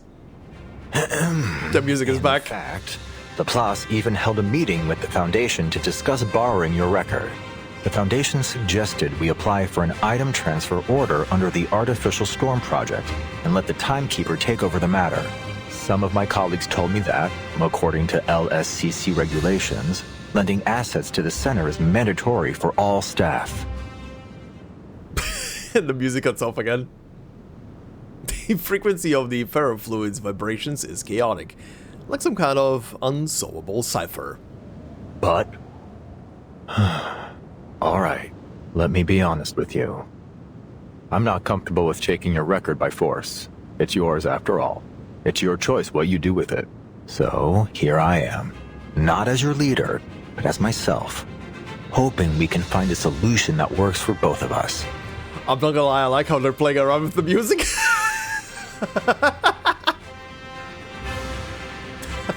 Yes? Has anyone ever told you that you're terrible at negotiations? Ah, damn it. I knew it wouldn't be easy. Yep. Not with her. He angrily knocks his tang with his fist. He's so close to the record he's been searching for. The ferrofluid ripples into a subtle arc. Go ahead, Mr. Ulrich. Take it. Wow. Before I change my mind. Wow. Yeah, she's definitely curious about what the shit this means. Regulus's expression has never been so serious. You're willingly giving it over to the Artificial Storm Project? His carefully prepared arguments vanish in a moment. For a cause even greater than rock music? Absolutely. But just to be clear, I'm only lending it to Laplace. You have to give it back when you're done. It's the only copy in the world and the future centerpiece of the Regulus Museum. Thank you, Researcher Regulus. Thank you so much. I was gearing up for a much tougher talk. For additional funding and a month's leave to offer you as leverage. Well, I suppose I won't have to use it after all.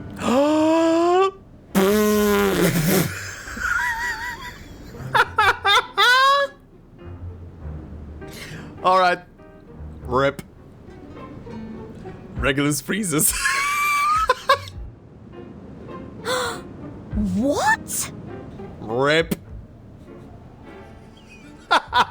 Rip Regulus. At least you're doing the right thing, my girl. Oh, back into the suitcase. The suitcase is in its usual harmony. Its occupants go about their business, each busying themselves in their own little worlds. Timekeeper! Sonetto, what's the rush? Okay, hi, been a while. I just wanted to remind you that our vacation in Australia is over. Why are you running? If you need any help packing, please let me know. She wipes the sweat from her forehead. Then she remembers something. Oh, and I have something for you. She hands her a colorful piece of paper. Huh? Oh god. Regulus Oh, no. asked me to pass these out. She won them at a sail-away party. Oh no. Oh no. Okay, it is actually happening. She's going on a ship. Well, that ship will not make it far. She said they're highly valuable, the finest choice for any collection, if I recall correctly. Sure they are. Looks like an ordinary flyer to me. I've already inspected them. They're just advertisements with a handwritten signature in the corner, and some completely over-the-top promises. Regulus told me it's a trick that advertisers use. They use fancy words to catch people's eyes and make it seem more grand. That's how it usually goes. Phrases like, an opulent odyssey upon the boundless sea, tour the illustrious Pacific coast, a veritable feast of harmonic reverie, rare and fortuitous seasonal discount, and facilities unimaginable in their splendor. Damn. What's this on the back? Nor happiness, nor harmony, nor fame. Nor pride, nor strength, nor skill in arms or arts. What the hell? What was that? Those familiar words hit like a tidal wave. Yeah, where is that from? Oh yeah. Oh yeah. Whoa. What the shit were those words doing on the back of that flyer? A cruel whip. Man who man would be must rule the empire of himself. In it must be supreme, establishing his throne. On vanquished will, quelling the challenges of hopes and fears. Being himself alone. Oh, we are flashing back to some crazy shit.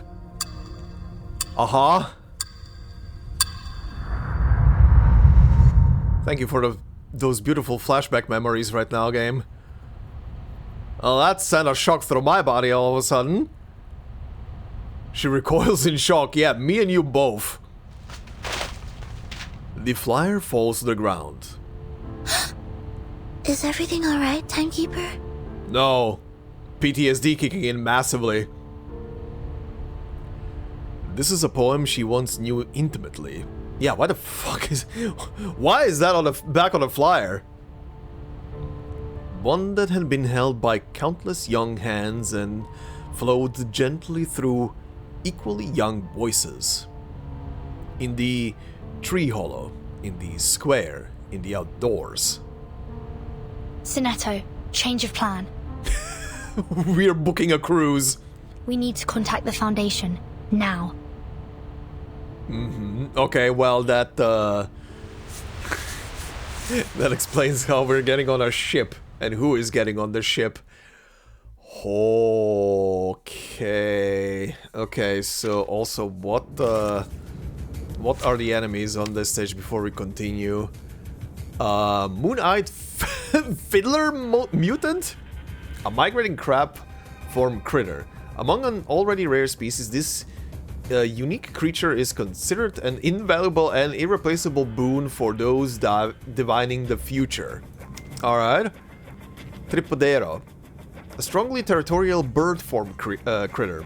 Despite its aggressive nature, it's welcomed by many engineers. Oh, it is welcomed. They believe that to be visited by a Tripodero is a statement to the quality of their construction. Okay. Spray radius. Pressurized saliva. Fatal spit. Ugh. And the crab was sharp jellypads, I guess. Moons, signs, and coastal omen. Okay, it's almost the same thing as the other one. Okay, well, I don't need to do combat here. Interesting.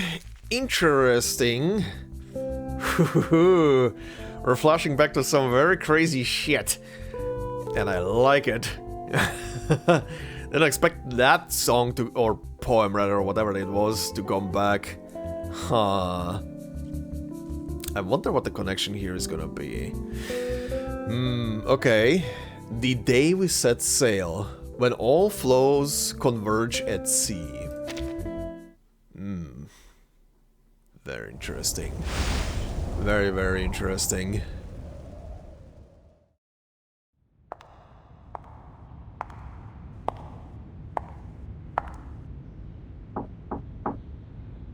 Good afternoon, Mr. President.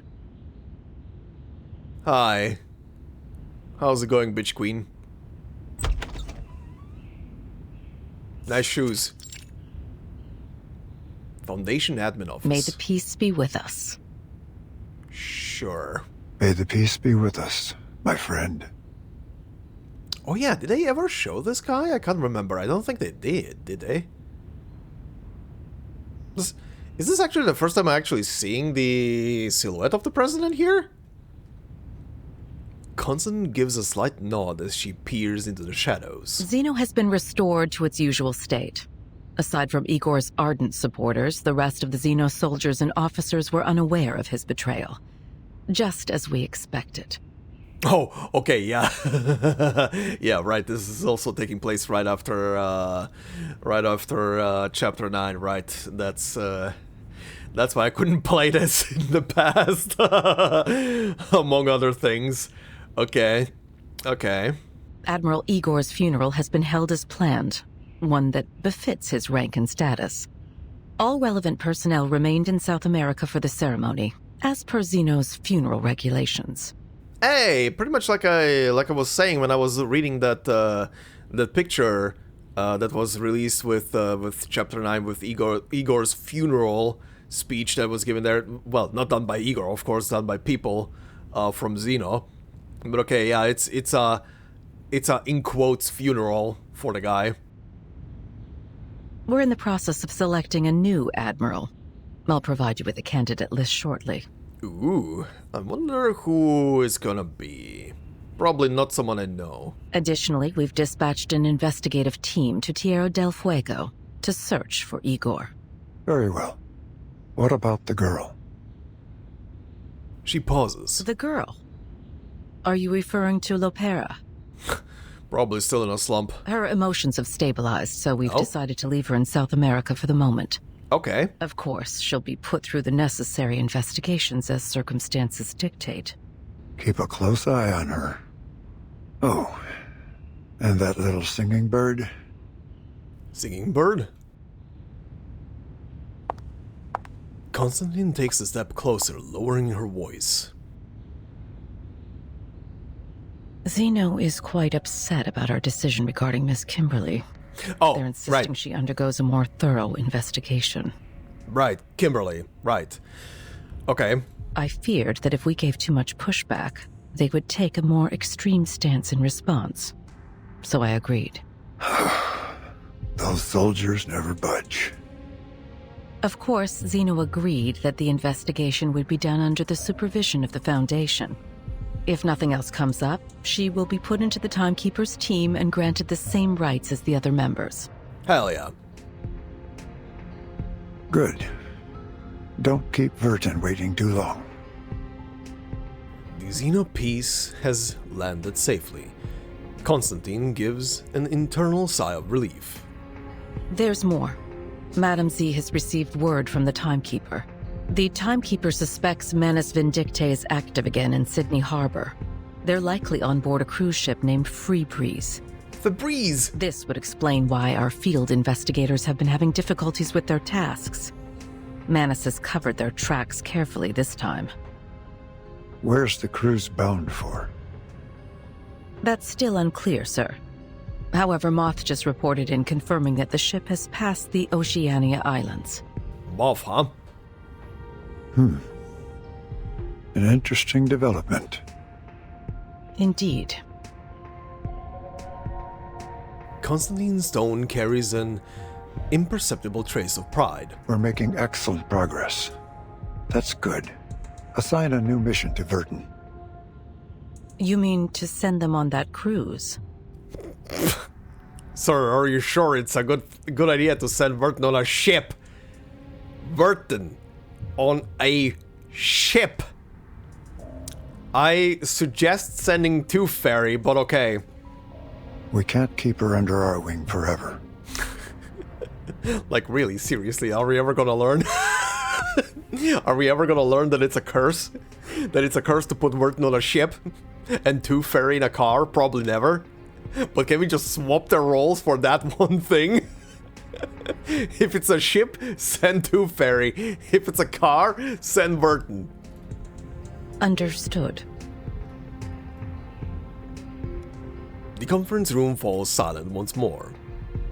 Amid the layered marble pillars, a flash of white flits past the window. A white dove lands on the president's hand and gently pecks at his palm. What brings you all the way over here, old friend? Oh? Just a bird or a bird carrying a message? He lowers his head, allowing the bird to nuzzle his fingertips. Oh.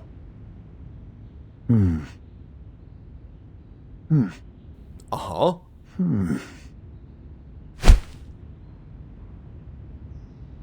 Okay. What just happened? The white dove takes wing, flitting away once more. So, Laplace has requested the Foundation's assistance with the Artificial Storm Project? Yes. Ulrich is overseeing the project and has requested as much asymmetrical nuclide R as we can spare. He's also requested our help in determining the most suitable location for the experiment. I have several in mind that should meet his needs. Constantine involuntarily pauses for a moment. The location closest to Laplace's Australian branch is on the sea. Right where the Freebreeze cruise ship happens to be. How coincidental. I see where you're going. However, I do have concerns about how this might disrupt our current plans against Manus Vindictae. I have also concerns that we are about to sink another ship, but okay. Regardless, Laplace will have our full support for the Artificial Storm Project. Unexpected determination. But Moth's status still remains unclear. If we proceed too hastily, we might jeopardize the situation. Okay, again, I'm gathering from the Artificial Storm Project that it's the pre-storm protocol thing that we can play through in these events from time to time. I will say because of that, I had a wild thought in my brain right now. What if what if the Artificial Storm Project somehow is connected to reality? And every time they wipe something in there, it had a causality effect into reality, wiping the slate clean, and a new timeline emerges from it. Now that would be paradoxical. Please no. That's a stupid thought, please no. Her fleeting hesitation catches the president's attention. I thought you'd have foreseen something like this. A few pieces must be sacrificed. If you're to win the game, you know that better than anyone, don't you? Oh, she does. Is this also the Pax House's decision? You have my word on it. I see. I'll inform the Timekeeper and Ulrich of their missions. Thank you. I look forward to their meeting. Oh boy, here we go.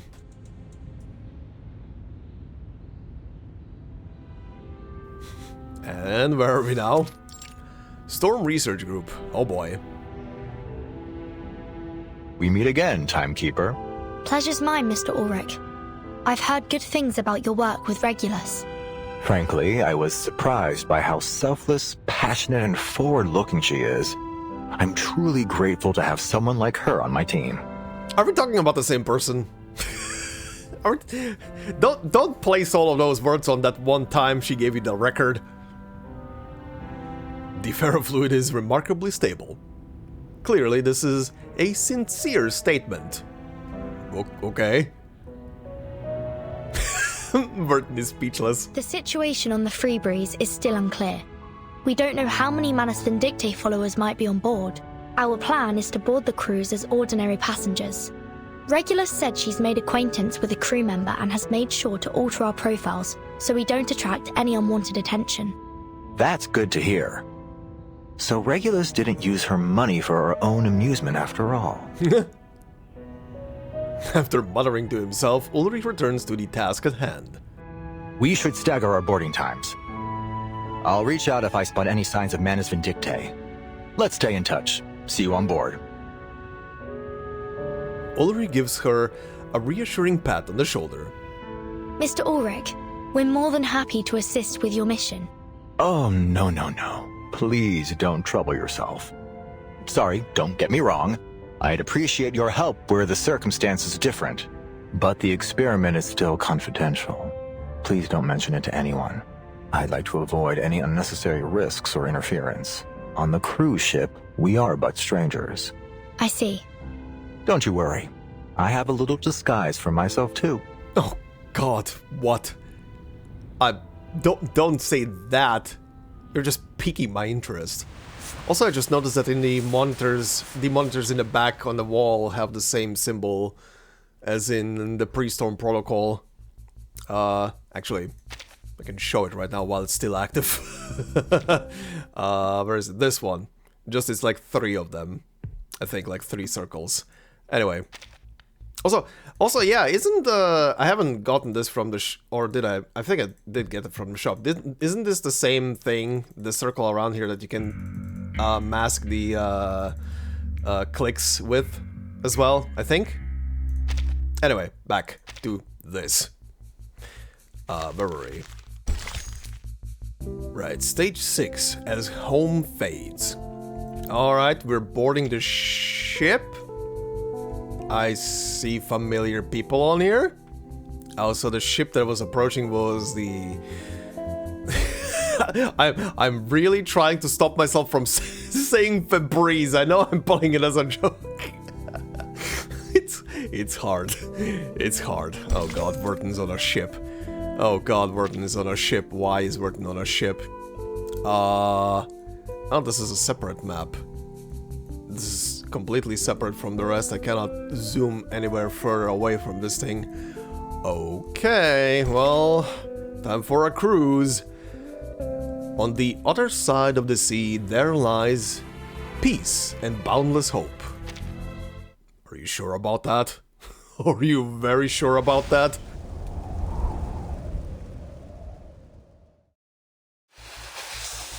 Ooh.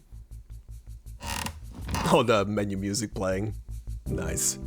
The main hall is packed with passengers. Their wine sways slightly, emitting an enchanting luster. In the skipping text, in the beautiful familiar melody. Girls weave their way carefully through the exciting crowd like a school of nimble fish. Barcarola, at last you've graced us with your presence. Oh, it's a present! Was a German!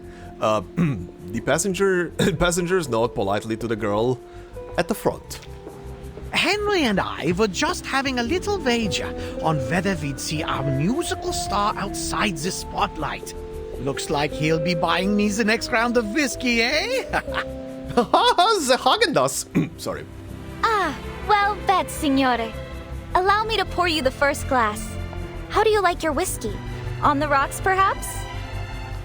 Indeed. Thank you, my dear. My dude, just drink your whiskey straight unless you're trying to prolong the drink. That I can appreciate. Over here, Mom. It's Miss Barcarola. Last time I saw her, she performed an entire symphony all by herself. She was the whole orchestra. I've never seen anything like it. I just realized the portrait they're using for the kids is one of the scouts. It's one of the scouts from Eagle's story. That's funny. It's good to see you again, my little friend. The woman beside her turns around and lovingly pats the boy on the head. Miss Barcarola, what a pleasure. I've heard so much about you. My child hasn't stopped talking about you since you spoke to him about the didgeridoo at Sydney Harbour. The didgeridoo? He was so excited by it that he begged us to bring one on board. Oh God, no. How lovely! The didgeridoo truly is an enchanting instrument. It is an amazing instrument. It's so resonant, don't you think? It almost feels like it's echoing from the depths of the earth itself. I've actually been experimenting with playing it alongside my crackling box. It's a wonderful match with the tin whistle and kalimba, and I'm sure a number of other instruments too. Damn girl, if you can play a didgeridoo, you must have some lung capacity. Holy shit, that thing is something else. As she speaks, Barcarola's eyes sparkle with enthusiasm. Ooh, pretty! The admiration surrounding her is so bright that it almost blinds the tourist standing nearby. Luckily, she's wearing sunglasses. Looks like she's pretty popular too. Too? Have you forgotten, Sonetto? You're also looking at a popular public figure yourself. One that had half of London hunting. Cheering for her. No, first sentence was okay. Don't correct yourself. The bittersweet burden of fame. Meanwhile, Vertin. Their attention is quickly turned to a quiet corner of the ship. There's a group of people dressed in brightly colored clothes. Crowns made of leaves and flowers adorn their heads, and their bronze skin is glowing under the warm lights. They stand in a circle, occasionally glancing around, the shells on their chests clinking together melodiously. That group over there seems unusually uptight. Having absorbed all the adoration of the people around her, Barcarola makes her way over. She certainly wouldn't overlook the curiosity of any of her guests. Oh, those are the captain's special guests. They're from one of the Oceania archipelagos. Nukuteao, I believe. Oh, is the captain maybe someone from Manus? They're probably just a bit nervous. I imagine they don't often find themselves among so many foreigners. Just speculating on the fact because of Miss Grace. After handling the small matter at hand, Barcarola is hurriedly called away by the distant voices of other guests. Nukuteao. I read about it in a history of arcane ethnicity back in the SPDM. It's a remote place, and its people hold a special kind of shell at the center of their beliefs. They've rarely made contact with the outside world. It's often been described as a peaceful paradise. I also read that the Nukutai almost never leave their homeland. Why are they here? Their hushed conversation clearly meets the ears of the nearby Nukutai. One young boy strides forward, his chest puffed up in indignation. The Nukutai will never abandon our homeland. Just wait. We'll find our way back when the new era comes. The new era? Oh god, they were told everything? Though in a foreign accent, these words sound all too familiar. Toa, that's enough. Tutu told us not to talk with outsiders. An equally young girl stands protectively in front of the boy. But someone had to tell them the truth. I apologize. I didn't mean to accuse you of anything. I was just curious. Well, next time keep your mouth shut. What could you possibly know about the Nukutai? Damn. The boy looks about ready to explode. Noticing the outburst, Barcarola breaks away from the other guests and hurries over. Please, everyone, no fighting. I'm Barcarola, the musical director. Is there anything I can help you with? I'll do all I can to ensure everyone has a pleasant experience. Damn, she rolled that R there. Barcarola. Damn. Before she can reach them, a crisp collision of shells stops Barcarola in her tracks. Yeah? What's going on? What do you want? Fatutu! Her voice holds no restraint in its hostility. Tutu! It's alone. Toa, stay back. These outsiders can be dangerous. Dangerous? Have you never heard of me before? How could she on her little island? Fatutu looks Barcarola over, eyeing the peculiar wooden contraption by her side. Surprising her curiosity about this unique object, she steadies her gaze once more. Suppressing. Whoever you are, I ask that you leave us in peace. Uh-huh.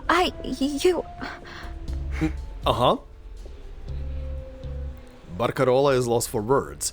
Clearly, her status as a musical star has made her unaccustomed to such remarks. Ignoring the now flushed girl before her, Fatutu and the other Nukutai retreat back to their corner. Uh-huh, okay. Fatutu think the tides you came. I wasn't sure what to do. So are we going to take Miss Grace's offer or not? She promised it would bring our islands back. Toa casts a fierce glare at Fatutu. Enough, Toa.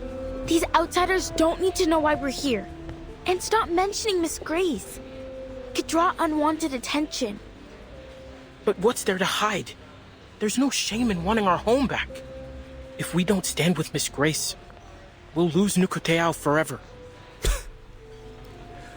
Kid, I hate to tell you. But, you know, Manus and stuff, guess you're gonna have to learn. I want to go home too. Probably more than anyone. I already miss Melly's red coral reefs, blue sea, and canoe races. We'll get through this, Toa. I promise we'll be neighbors again, picking breadfruit and coconut flowers together. But before we accept Miss Grace's offer, there's a few things that need to be made clear.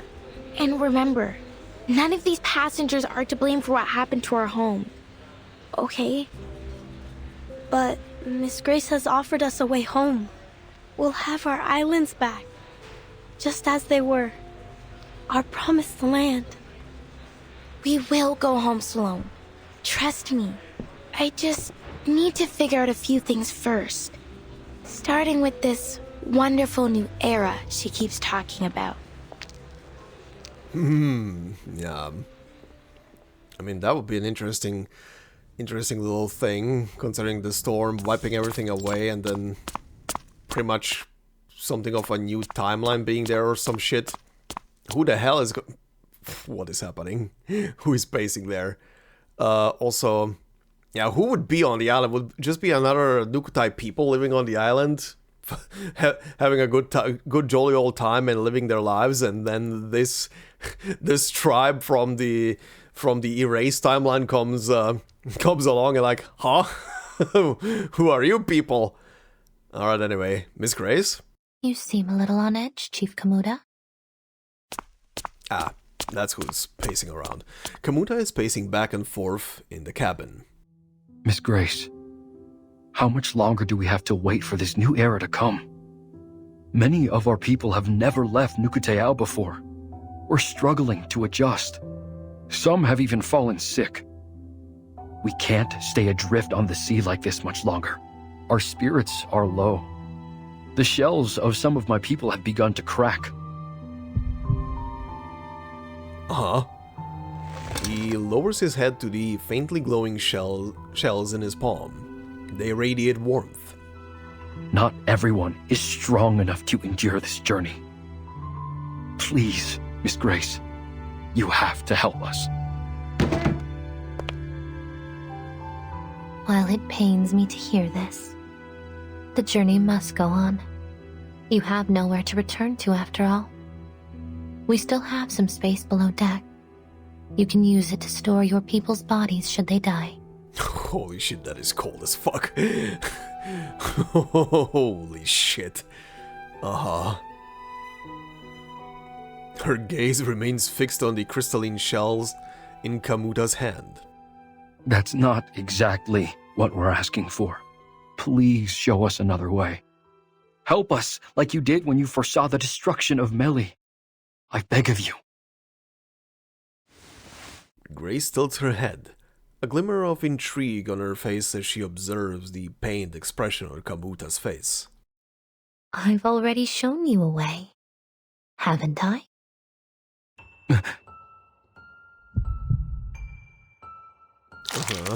Ugh. A sudden pressure swells in his chest as a sticky black liquid silently drips onto his skin. You mean joining the Manus? I was right in assuming that she is recruiting them, for some reason. But the Nukutai haven't had a conflict with anyone for centuries. That's why we hid ourselves away from the world. Difficult to persuade my people to do this. All we want is for our people to return to familiar soil, to feel our spirits at home. Nothing more. I'm just gonna assume right now, as a little prediction, that Our man here, Kamuta, is potentially gonna be the final boss of this whole thing. Maybe like a mutated version under Manus control or some shit like that. I have a dumb feeling he's kind of like coded into going down this route of becoming something else. The way he's grieving and everything. But Melly is already gone. Yes, but that doesn't mean we should take revenge on the outside world. It was an act of the sea itself. It would be unjust to blame anyone for it.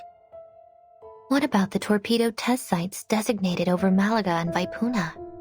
Aren't there people who should answer for that? It was probably just a mistake.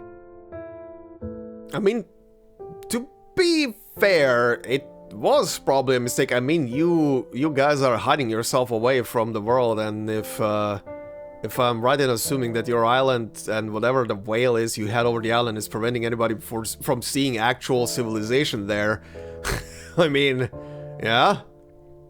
Not saying that when in actual history nuclear tests were being done on uninhabited islands, that it didn't cause some damage around the area as well. I mean, nuclear fallout and everything, but, you know, giving the benefit of a doubt here.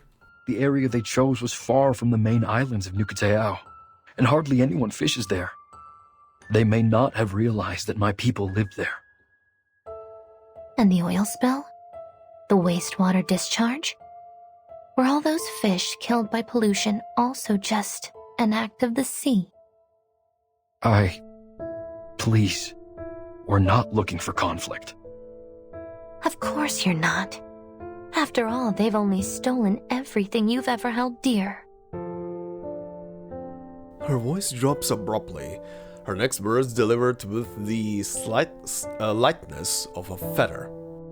And arrogantly assumed every inch of this planet is theirs to exploit. War is inevitable, whether you want it or not, Nukutai. Oh god. She gently pushes the mask forward. Its dark presence is unavoidable. But if you join us, you will have an invaluable ally. Oh, I skipped that. Time. Grace glances at her pocket watch before slipping it lightly into her pocket. The window is closing. The sifting is about to begin. Both a prompt and a prophecy. The spirit shells around Kamuta's neck burn. They cling to his chest as they twist. Has it really come to this? To revenge? What was the word earlier? With ferocity. His eyes flash up to the jagged mask on the table. Yeah, he's definitely being pushed into this direction. Dark tendrils extend from it, groping at the air in a silent invitation. His spirit shells are almost scorching. Oh no. It's quite the opposite. It's salvation. Sure it is. Uh-oh. Uh-oh. Oh, these symbols. Oh, did the symbols on the shell get replaced with new ones? Uh-oh. These don't look so nice. These do not look so nice as the other ones. Uh-oh. Alright then. Phew. I really hope he's not gonna become the last boss like like I said, but that's not really giving me a lot of hope. Music or light? Uh-huh. Practically the same squad. This guy looks unique in the middle. Well, let's see. Which would you choose to fill your home with? Oh, this is also battle stage. Okay. Gonna have to check the enemy descriptions on this one then.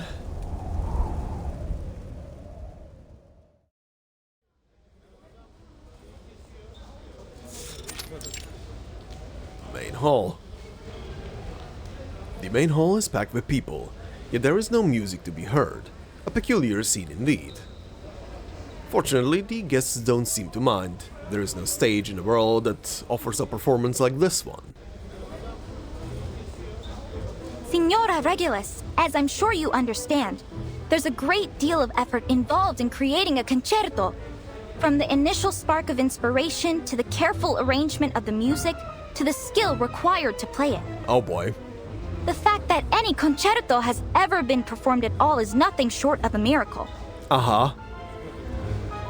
Barcarola's tone is solemn, like a steadily intensifying march. As musical director, it is my duty to select the perfect repertoire to bring delight to every listener. Oh boy, two musicians arguing. Then, the esteemed passengers of the Free Breeze can enjoy their dessert and wine with the finest musical accompaniment. I cannot unhear it, I cannot unhear it. Why did I say Febreze? Why did I have to say Febreze at the beginning? I cannot unhear it every time someone says it. Ugh, you can't be serious. Where's the fun in just sitting there and listening? I promise you, this lot have had more than enough lazy jazz and swooning piano to last a lifetime. We need to shake things up. Make this voyage the greatest of the century. How about some 60s rock? Oh god. And wouldn't you know it, this visionary former captain has a record player right here with her. Of course you do. She holds a stack of records high in the air. All right, people, let me hear you cheer. Music is freedom. It should stir the soul anytime, anywhere. Stop, Regulus! I'm the musicista here, not you! Barcarola's cheeks flush red. The audience claps, amused by the antics on stage. A small flower-adorned girl sits directly among them. These outsiders seem so full of life. They're nothing like what Miss Grace described. Full of hatred and hostility. Fatutu remains alert, her eyes fixed on the stage. This is my performance. If you really must share your music with us, then perhaps you should go to the captain and apply to be a cruise musician like me. With all due respect, Miss Barcarola, the point I'm trying to make is that only a DJ knows what the crowd really wants. Oh no. Before Barcarola can protest anymore, the cunning little lion presses the play button on the record player. Ulrich? In a moment, all the lights on the ship have gone out. Regulus had no idea her record player could produce such effects.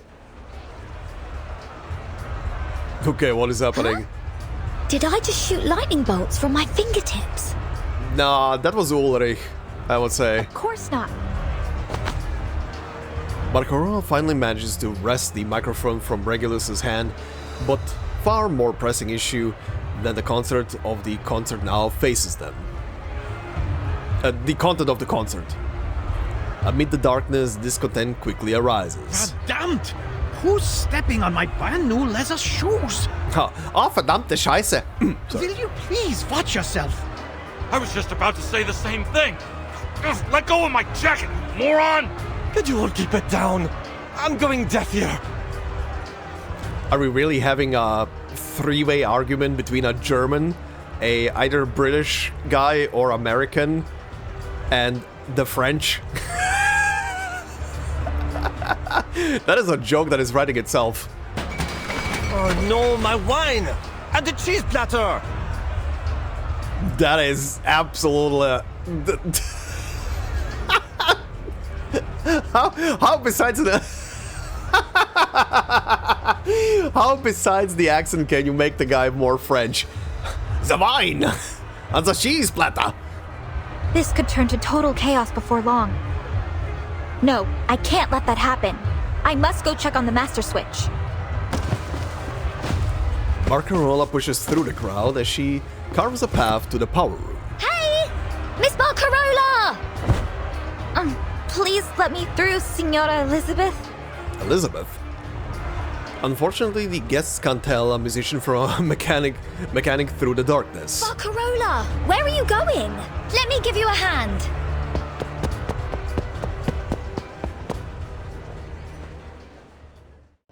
Alright. Come on! There aren't as many of them this way. Unbelievable. It's like you're an escape artist or something. Oh, was that the battle just now? I'll, take that as a compliment. Uh-huh, the Rockin' Pirate, yeah? It is a compliment.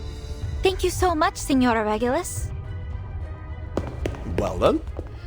A narrow path appears and Barcarola unceremoniously pushes forward with all her might.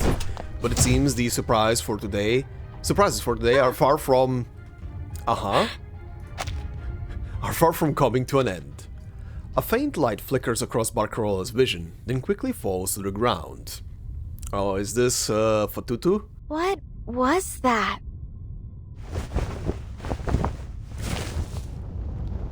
Oh yeah, probably.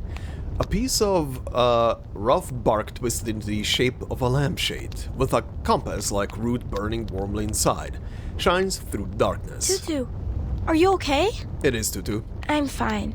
How's the Sea Mother's eye? Solid as ever, of course. It takes more than a few knocks to damage Nukutai craftsmanship. I knew getting too close to those oafs would bring trouble. Oafs? Are you calling me stupid?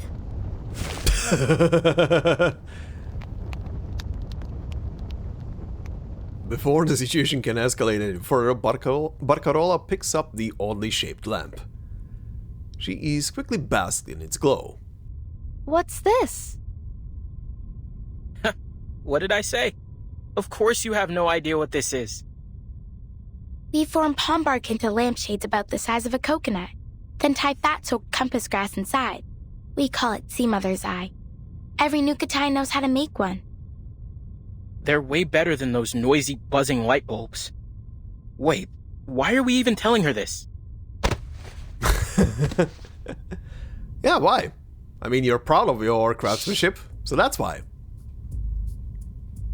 Before he can say another word, Fatutu hastily pulls Toa aside. We need to lower their guard. Huh? Toa eyes Fatutu suspiciously. What's so happening? That we can earn their trust. If we don't understand our enemies, how can we help Miss Grace with her mission and rebuild our home? Ah, I see what they're doing. Oh. They're obviously still trusting people. We can't just leave them to shout and run around. It'll disturb our people's rest. Yeah, they're still not trusting people around them. Toa finally breathes a sigh of relief. Trust me, that girl will thank us for this later. And then we can get all the information we need from her. Then we should make more Sea Mother's eyes and hand them out to the outsiders. Now you've got it. By the way, Tutu, you really are clever. No wonder the elders always listen to you. Despite this praise, Fatutu turns away, a quiet look of doubt on her face. Is this really the right thing to do? Not a bad thing to do. Regardless, the sound of bark scraping grows as her people get to work. One by one, the Sea Mother's eyes light up. Ooh, this is gonna be pretty. They are passed through rough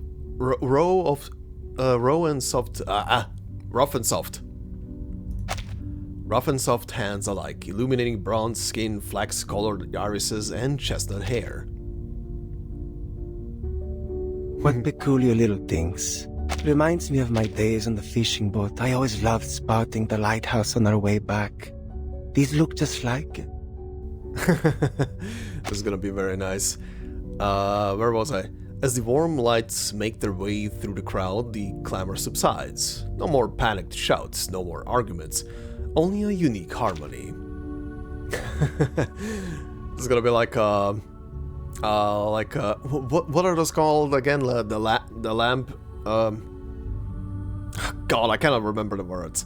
The Chinese lamps or the Japanese lamps that are usually either put to float in certain anime games or stuff like that, or in reality and stuff like that. Can't remember what they're called again.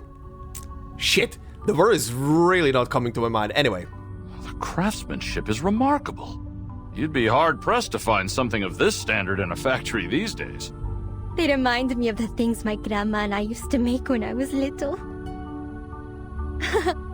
She could even carve a whistle out of a parsnip. They're sharing food and stories, just like we do on bonfire nights. Yep. Fatutu glances at her fellow Nukutai. Relived memories and longing are etched into their faces. I'm getting more and more confused by Miss Grace's words. Good. You should think about them more. She is misleading everybody. The guests lean on one another, chatting happily under the warm glow of the lamps. Miss Barcarola? The timid voice of a child reaches Barcarola's ears. I want to go home. Aww. The scene before her is a mess. This is certainly no time for a symphony performance. Among the crowd, she sees Regulus shaking her head. Is this one of the changes I must make to truly embrace music?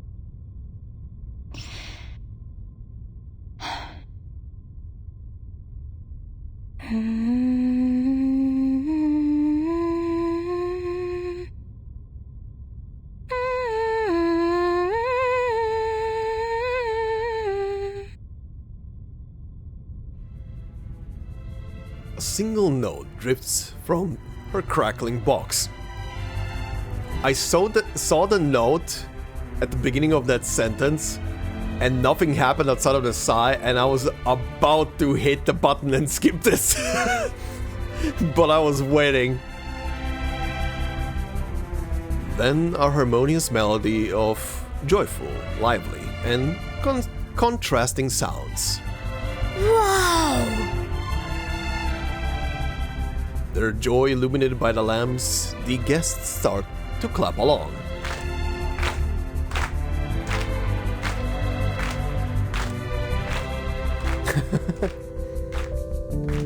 Cute.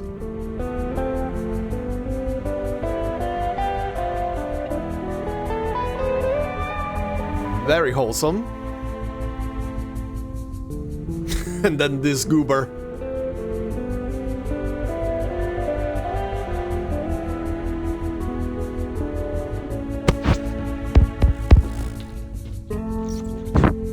Attention passengers.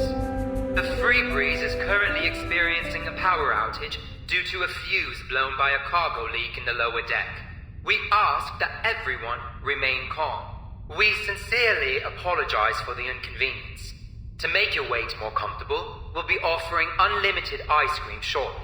Holy shit. Additionally, since we're approaching the habitat of the series, we're expecting an increase in turbulence and noise as we work to ward them off. We appreciate your understanding. Okay.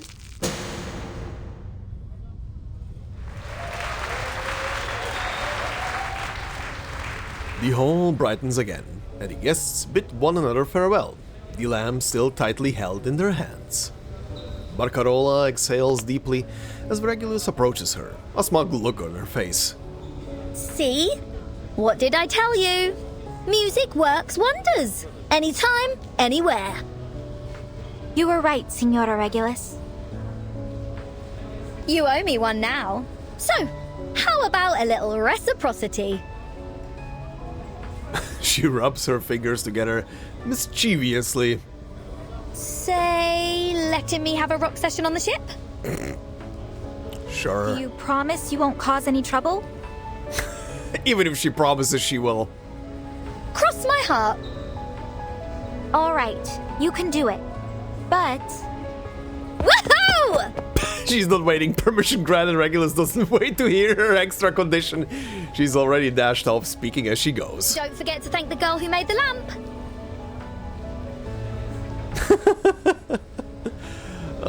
Keeping tempo with her, you're even as a musician, you're gonna be exhausted. As if I need you to remind me. I'll have you know I was just about to head over to her. Barcarola gently paces over to the darkened corner that has become the gathering place of the Nukutai.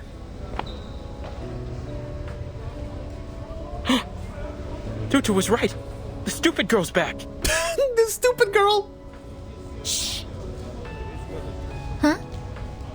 I must say, I don't appreciate being called an oaf or stupid. But I would like to thank you for your help back there. What? On behalf of the whole crew, you have our respect. Oh, what do we do now? Say, thanks? Tutu never said they'd be so friendly. The bewildered islanders exchange glances. Tutu? Where did she go? Oh, where is she? Where is fluffy hair? Where did she disappear to?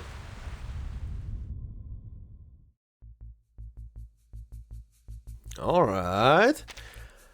Okay, stage 8. I think this is gonna be a good place to to wrap it up after this stage, considering this is all the way to where I jumped when I was initially initially just going to grind out currency. Alright. Let's see. An old song at sea. A gritty song infused with the hues of a coral reef and a hint of brine. Oh yeah, wait, I forgot. This was a battle stage. This one had enemies. What the hell was the fight here? Oh yeah, it was just cruise passengers. Okay. Cruise passenger, a panicked ship passenger. There are many ways to incite a disturbance in a crowded indoor space, but the simplest and quickest method is to turn off the lights. Yeah. Staggering walk, blocking passages, ruthless trampling. Yep, a panicked crowd indeed. Alright, let's continue with here. Cutscenes first, then whatever this other stuff that unlocked is.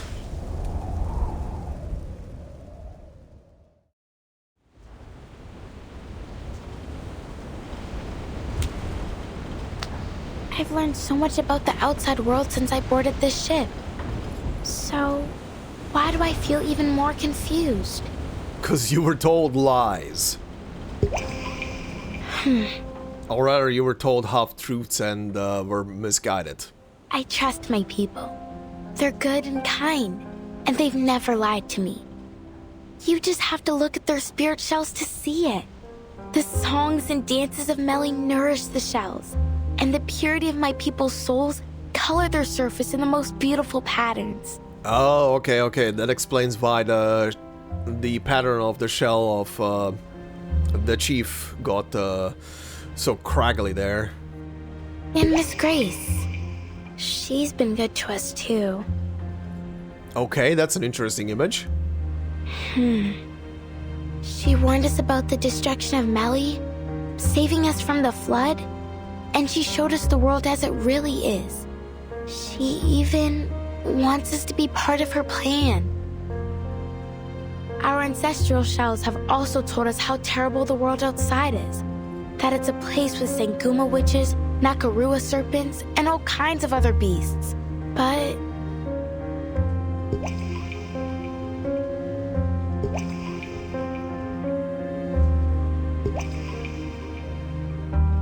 Yeah. Those scenes replay again and again in her mind. The casual conversations, the warm smiles, and the glowing lamps in their hands. But now I'm here, on this ship full of outsiders. And I feel that they're just like us. Past and present blur together as Fatutu searches her memories, leaving her dizzy and overwhelmed. In her daze, she has wandered into another part of the ship. It isn't until a voice snaps her out of her thoughts that she realizes where she is. Hello, young lady. What are you doing out here all by yourself? Don't just stand there. Come on in. Where the hell is she right now? On the deck? Sorry. I didn't even realize where I was going. One helmsman gives her a hearty pat on the shoulder. No need to apologize, my dear. You are more than welcome. You saved us old folks from sitting here in silence till we reach shore. Charlie's just happy to have someone new to tell his stories to.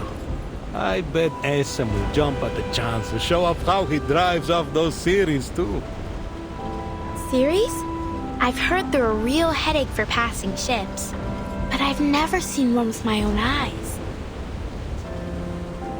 Fatutu curiously peers out the window. A strange yet familiar hum fills the air. Well, it seems this young lady knows a thing or two about the sea. How about you give us a hand, eh?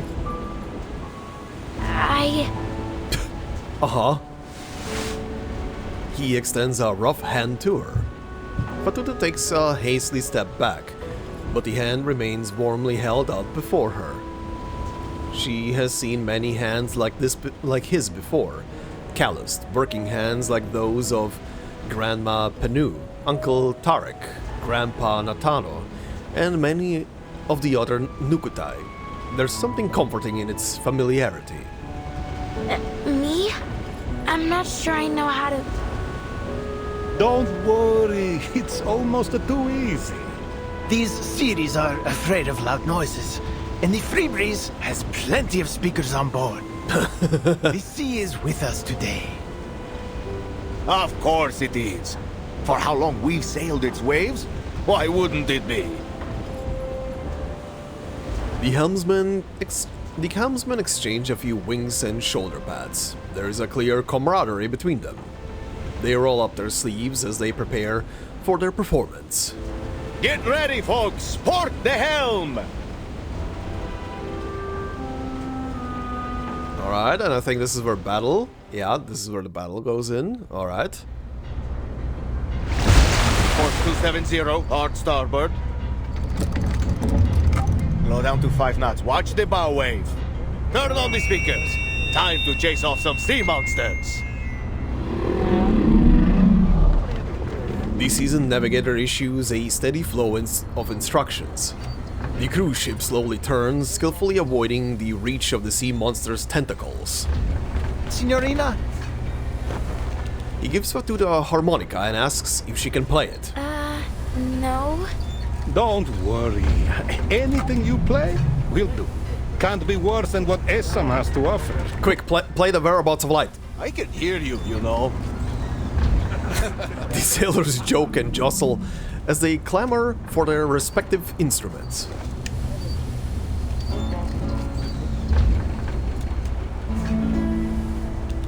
I grieve to leave my native home. I grieve to leave my comrades all. They burst into song. Come on, join in. The harmonica finds its way to her lips. Melodious music, off-key yet heartfelt, drifts out toward the sea. This is just like those nights by the bonfire in Melly.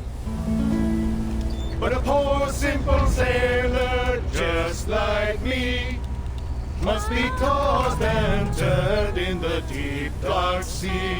Farewell to Nova Scotia, the sea-bound coast. Let your mountains dark and dreary be. For when I'm far away on the briny ocean tossed, will you ever heave a sigh or a wish for me? Oh, that was pretty. Yeah, shoo. Go away. One nameless sea shanty after another tears through the fog, with lights shimmering on the sea's surface like embers after a festival bonfire. Realization strikes her. She finally understands her role. Miss Grace. The outside world is indeed full of dangers, but there is less to fear than you think. I'll help you through it. Advice and reassurance echo in her mind. She suddenly feels weak. What am I doing? Sorry, I have to go. She scurries off.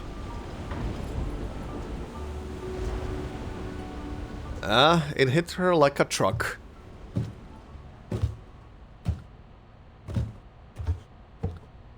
I don't understand.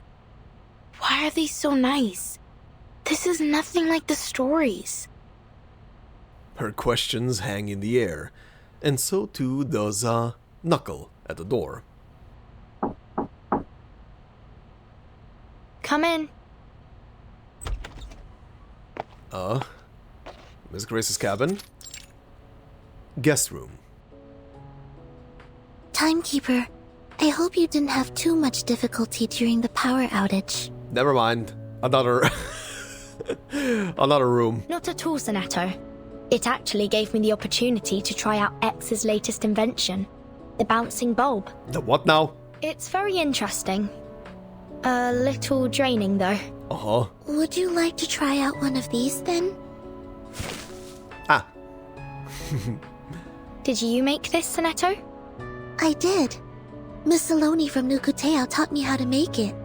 It's called a sea mother's eye. She told me every household in Meli lights them during storms to help guide those at sea safely home. She said, with this, no one will ever be lost in the dark. Thank you, Sonetto. And what a lovely saying. Sonetto breathes a sigh of relief, but her eyes remain fixed on the sea mother's eye. After this mission, we should be able to apply for a field investigation in Italy. Italy, huh? Italy? Thank you, Timekeeper. Yeah, that's her home territory. Sonetto is unable to hide her delight. So let's focus on this mission first. May I borrow your communicator? There's something I need to verify. Of course. Oh, I'm guessing the next chapter is taking place in Italy then. I'm guessing the main story chapter. Okay.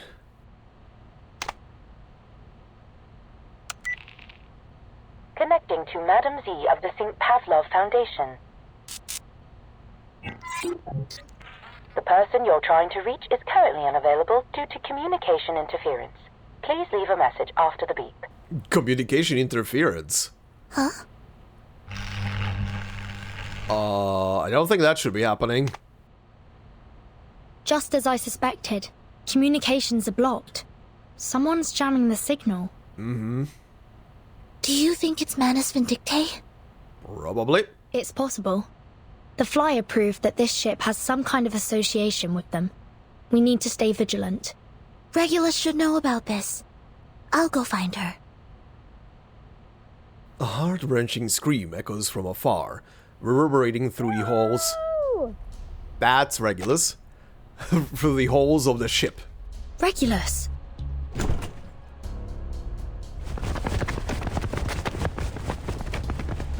They hurry over to the source of the scream. Regulus! Are you alright? Sonetto stops in her tracks.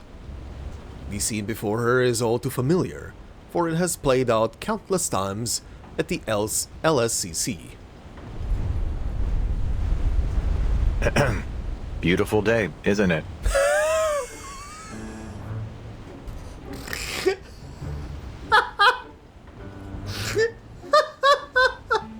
His costume is just a jacket? That is your appropriate disguise? Look, I didn't have many expectations about what he's gonna pull. I mean, he can't really... How is he gonna hide his head? But this is kind of stupid. And I love it. Ignoring the fact that Regulus just dropped her sunglasses, Ulrich calmly pours coffee into his energy intake. Mr. Ulrich? What are you doing here? The ferrofluid swirls in a distorted arc. Good day, Timekeeper, Researcher Regulus, Miss Sonetto. This really the disguise you went with? Thank you for saying it, Vertin. Thank you. Wait a minute. Vertin, did you know he'd be here? Yes. Listen, there's no way I'm paying for even half an extra ticket. In fact, he should be paying for me. Oh my god.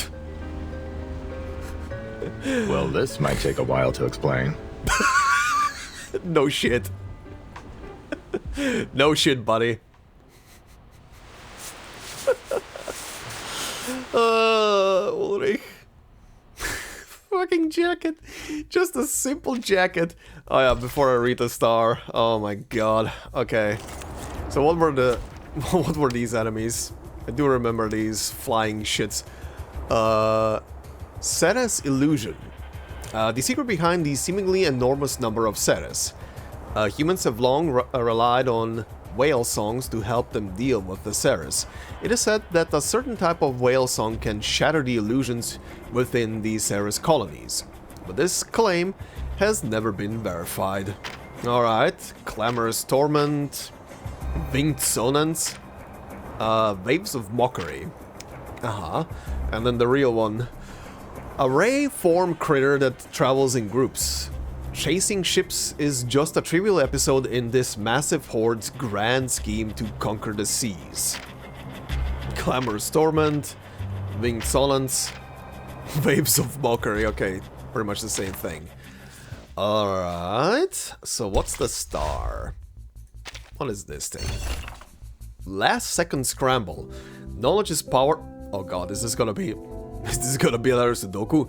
Knowledge is power. Quickly find the creature's weakness before you get killed. Open and read. Oh no, never mind.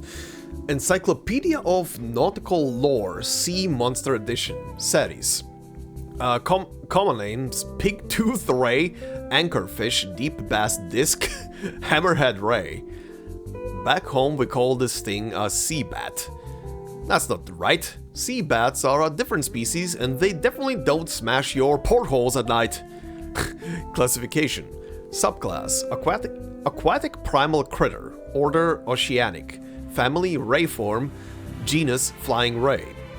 In my opinion, it should be classified as a bird. Sure. Distinctive features: broad wings, long tail, a pair of clawed fins, and curved ivory white fangs. Hey, I just thought of a business idea. Could we pass these fangs off as ivory? Oh god. Ceres typically live in groups and feed on large fish, seabirds, and drifting debris.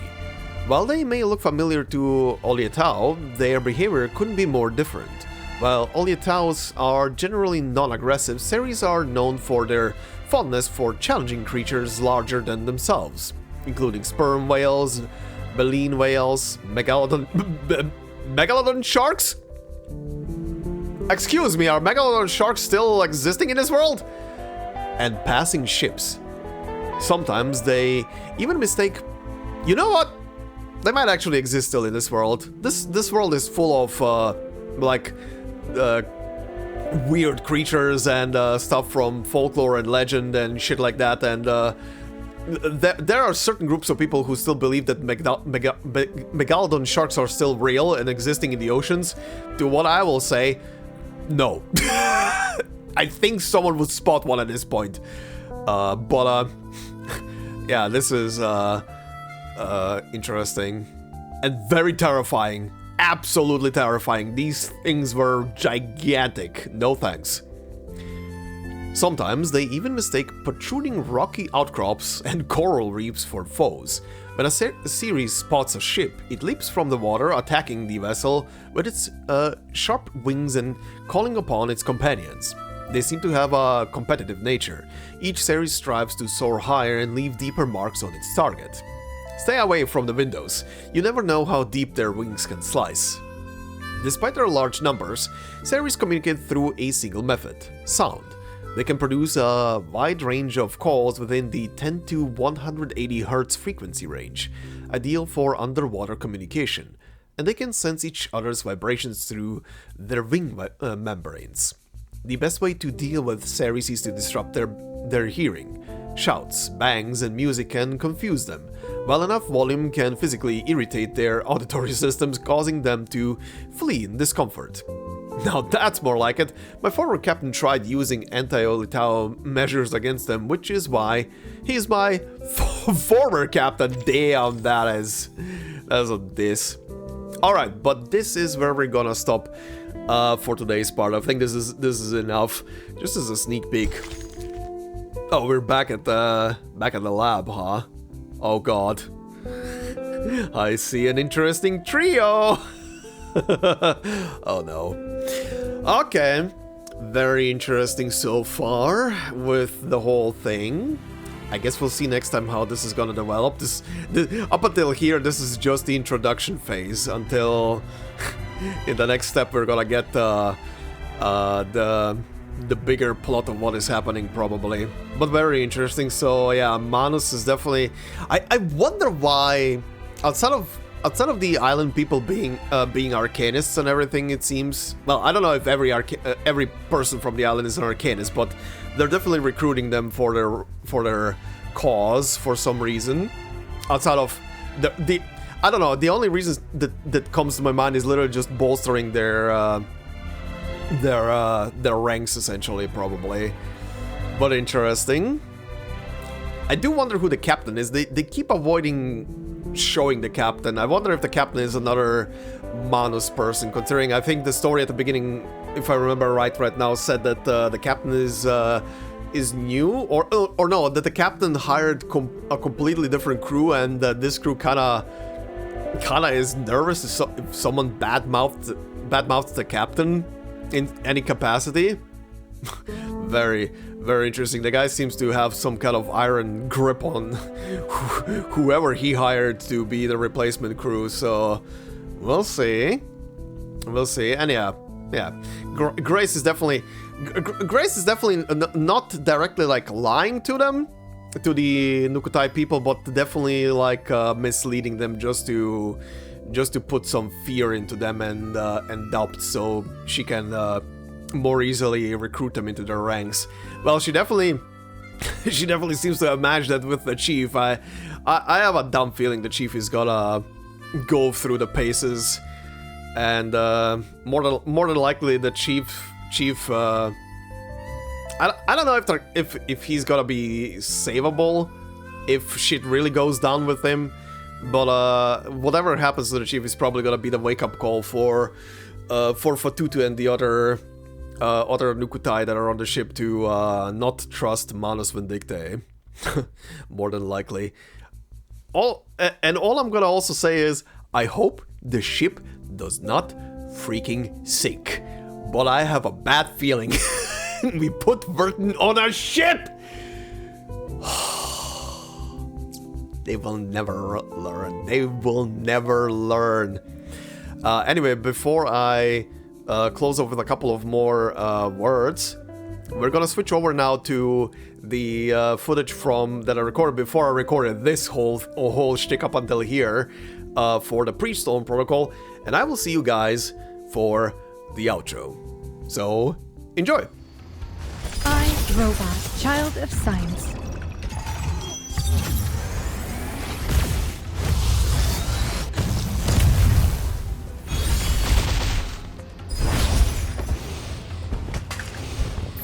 Oh, holy shit, finally. Oh. Perfect combination of reason and passion.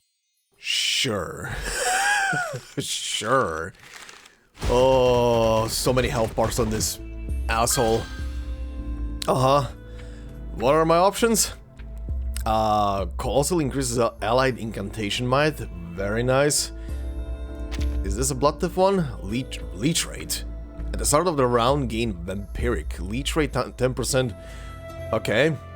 Significantly increases allied damage taken reduction. I'll go with this one. Okay, so very quickly, just in case I forgot to say this at the beginning of the video, because I'm recording this before I'm recording what you just watched. I know, sounds weird. Anyway, this is difficulty 1.35, so just quick correction to the previous video. The menu does not tell you anymore, or maybe it did so in the past, but the menu does not tell you the guy at the beginning that needs to be here in in the base area essentially also does spawn on difficulty 1.35, the lower difficulty, which is what I am on right now, but he also spawns obviously on the higher difficulty. But for some reason they removed that from the menu, so last time when I was looking at it I was like, okay, I guess he doesn't spawn here anymore, so I have to go with the higher difficulty, I guess. So whatever happened, I guess Bluepock maybe screwed up on their end, maybe they forgot in the English text or something the text that tells you that the guy spawns here, so apologies for the misinformation from the last time. Look, I was going by the menu. I was going by what the game is telling me, right? So I cannot say anything else. But yeah, the guy does spawn on the lower difficulty 1.35. Still, I will still stay by my comment of what I said, that story like this should never be behind like very huge difficulty walls. Like maybe one step higher than normal, sure, but this one is quite a spike. This Ostrana that I was just fighting had like only 300 health bars less than difficulty 1.5. So I'm still dreading the last day. I'm still dreading what I have to do on the last day. But anyway, where are we right now? Where are we going again? Because good lord, it's been a while. Okay, the edge of the earth is the next destination for the... Yeah, this is the last tower. Yep, there it is. The edge of the earth. Follow the sampling institution device to the translation institute to gain 25 progress. Okay. Oh god, natural ice rink. Good resource abundance as well. Okay. And any recommended units for this? Yes, they are. Grab the wind song and we can go. Oh, thanks, nice. I don't think I needed that. Okay, so what am I looking for here? Well, considering everything else was close by, the guy just says where a acquaintance awaits. I guess it's this person. This is a shitty spawn, by the way. This is a very shitty spawn. Also, this looks familiar. What the shit is this? Well, it's on the way. Vroom vroom wind song. That's a rockin' pirate, and that's Matilda. A rock pirate is yelling at the Divination Arcanist's booth. It seems a disagreement has arisen, with the pirate feeling embarrassed about having to pay for something since she's, well, a pirate. The young diviner, clearly upset, turns red as she argues in her native tongue, French. Stay put. She struggles to keep up with the rockin' pirate's sharp wit and, in frustration, announces that she will ask her maman to help sort things out. So you have a mother too? You hear the pirate's words. It makes the young diviner's face turn an even deeper shade of red. She has. It's written in the file. As soon as you speak, both of them turn to face you. You notice the young diviner's hopeful expression. It's apparent that she expects you to help her out of this mess. You pay for the service even if you're a pirate. The rockin' pirate, on the other hand, just laughs. She makes it clear in no uncertain terms that paying full price is just not groovy. Alright, Ash, calm down. Teach her some manners. Oh, are we doing we're doing a fight? Are you shitting me? Okay, well, Anyone queasy seeing blood? hopefully this is not gonna be too difficult. Oh, she's not gonna like this. Peace and love! Don't touch my back! Peace and love! the voice lines. Peace and love! Peace and love! Vampires don't just thirst for blood. Oh my god, the voice lines were absolutely insane. Sorry. Oh no, Chief Mate, we've got to run. She shouts and quickly disappears. The young diviner thanks you sincerely for your assistance and offers you some gifts. Accept. Alright. Items. Good, anyway. Back to the thing I was doing. Oh, okay. Foundation investigation. Okay, this is it. You spot someone. She's from the Foundation's investigation team, preparing to safely enter the storm zone. You look around. Aphasia has completely taken language away from this land. The people left here have become incapable of communicating. They stare at you with blank eyes, their eyes no longer showing emotion. Shouldn't have rushed in. To be honest, you still don't understand Ulrich's compassion at all. Even after all you've been through, you can't truly shake the realization that these are only pieces of data in a simulation. Maybe you should try talking with them. Sure. You're ahead of the lowest level. You're headed to the lowest level.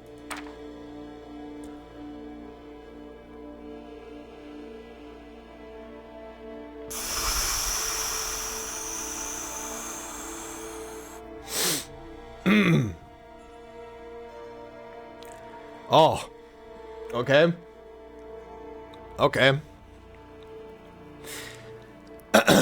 One picture can hit. Anyway.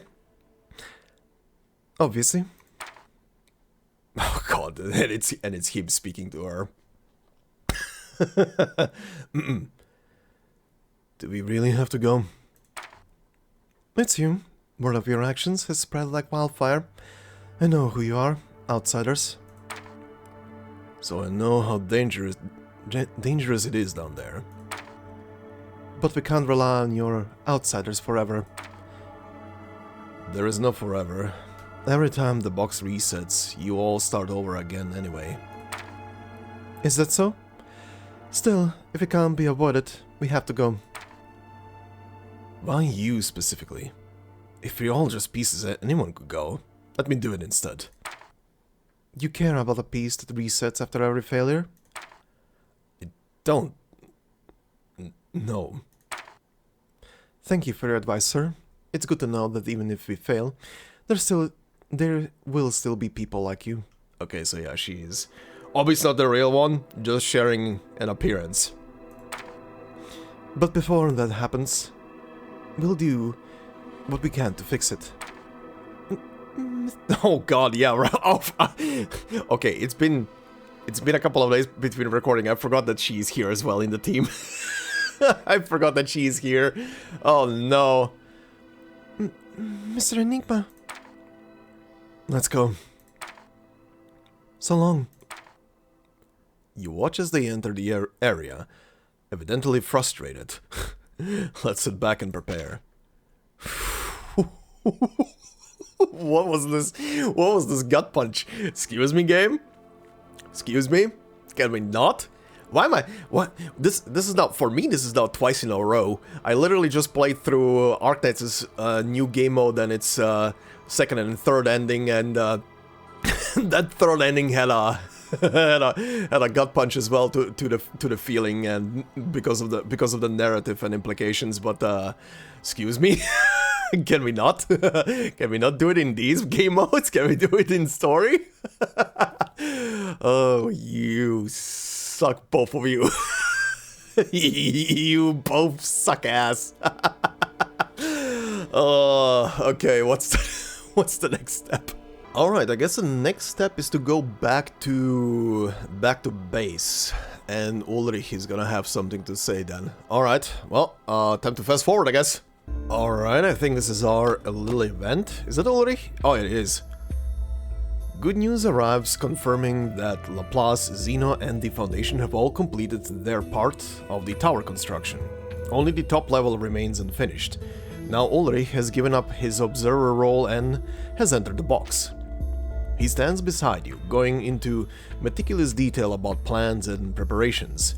You have convinced Marcus to ask the three groups for technical support, so you two are now alone. Enigma and Ulrich alone? Oh no. You glance at him, then at the pale land ahead. Stepping closer, you pull off his glass head. What? Wait, what? You pull off his glass head, causing his body to collapse immediately. His mouth keeps moving, shifting from confusion to anger and finally to a string of loud insults. Normally you'd argue back, but this time you hold back because you're heading somewhere where language can't reach. You decide to listen while you still have the chance.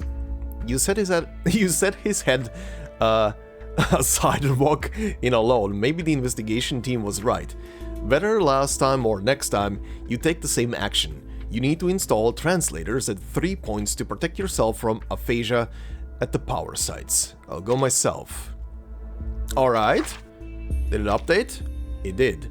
To complete the final tower, Enigma must go to the edge of the earth and install 3 translators. This time, he'll do it himself. Okay, so is that it then? Alright, yeah, we are going to the edge of the earth. Okay, anything interesting here? Natural ice rink, okay. Any recommended units? Alright, wind song again, and we go. Excuse me, what? Oh. I got a random item because of one of the units. Okay, I see Hisabeth. What am I looking for? Oh, this thing right here. That's what I'm looking for. Oh, is that the... Oh, it is! It's the thing that they were using for ending 1. The Truman Show, basically, ending. Alright then. Translator setup. This is the target translation setup point. You can start anytime. Okay, start. As you move toward your destination language starts to break down around you.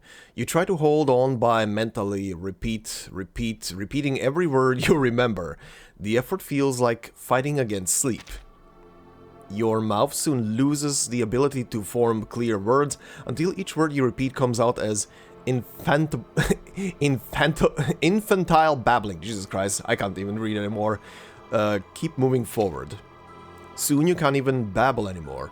Only one syllable seems possible, like a baby's first mama, but when the person it's meant for is gone, the last emotional connection fades too.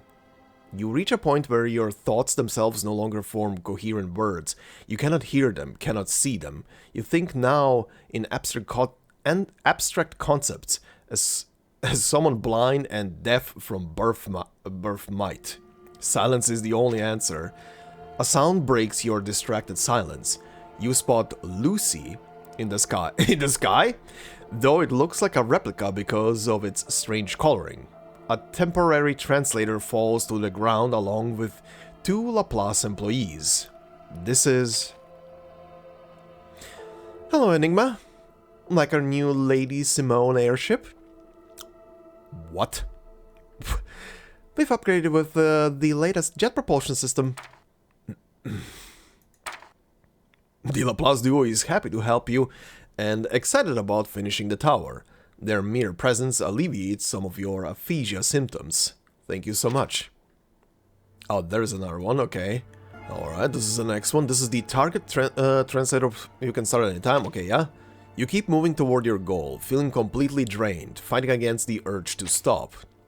When your backup battery fizzles out, the aphasia comes rushing back in like a tide wave. You're soon overwhelmed by a blur of garbled code, passwords, encrypted text, and barcodes. The layers of translation and endless encoding pile up. Keep moving forward. Luckily, physical actions stay separated from language confusion. Your focus lands on a small foundation tent made from a familiar material. You remember seeing it before near the stairs of this level, where you once talked with its owner, so you push forward. There's no one inside, but you find 2 translators, a battery and a notebook with coordinates and notes on aphasia under different conditions. You imagine the researchers camped here watching and recording data. You realize the difficult choice they must have made when they were down to just this final battery. Rather than evacuate, they stayed to document the advanced symptoms, gathering every glimmer of critical information, trusting that you would come. You slot the battery into your translator and grab the notebook. It feels too soon to accept this colorless world as your aphasia starts to ease. Thank you so much. Alright, and there's a third one. Also loot. Translator setup. This is the target. Yeah, start up. Alone, you move through the pure white surroundings towards your destination. Also, the music just started because the storm is moving behind my ass, and this is kinda appropriate for the third translator. With language itself erased from this pure whiteness, who can even mourn its loss? Along the way, you've communicated with various pieces whether kind or ill-intentioned, joyful or angry. All of those emotions were once conveyed through words, but here language is gone, leaving their sentiments to scatter like dust in the wind. Your translator begins to sputter and slow. Keep moving forward. You forget how to speak. The irony is sickening. Language has always been your greatest strength. You were able to debate Ulrich on equal footing. You now can't even make a simple sound. Even the idea of language is nearly lost to you. Researcher Adler, explain why you abandoned me by the roadside and stepped on my body. An annoying voice reaches you from above, accompanied by loud music. Looking up, you see a hot air balloon coming down. Marcus holds the glass head, accompanied by the potion maker and the lunatic of a rockin' pirate. What are you doing here? Maybe you should have thrown his glass head a bit further away. The musings in your head form into coherent thought again as the balloon lands. They hand you a new translator and help set up the base station. Zito can't offer direct help except to provide the fuel needed for the pirate's hot air balloon. Your varied companions can use it to find you wherever you roam, but I believe in the strength of teamwork over individual effort. As your aphasia declines, you're able to at least speak the words, "Thank you." Too bad all I managed to say was, "Damn it." All translators have been set up. It's time to build the last language tower. Let's go. Okay, there it is. Let's go then. Language tower. With the base station built, you reach the tower's center. Finally. The supplies have arrived. You just need to wait a short while longer. Okay. This toy box continues to amaze you. You once wondered how 3 groups managed to build such a tall tower so quickly. Watching the process now, it seems the construction has been sped up 100 times, completed in no time. Did you use some kind of speed boost? Once the final block is placed, language becomes unified throughout the entire box. While people celebrate, you're left with mixed feelings, though you can finally relax. It's all over now. Somewhere hidden from view, a crow flies deeper into the unknown. A crow? Okay, interesting. I'm gonna guess now I just need to finish the last boss battle then. Yep, it's literally just do the boss battle and that's gonna be the ending then. Well, let's proceed. Alright, here's the big boy. Hopefully this is gonna go good. This is close in this is close in rating.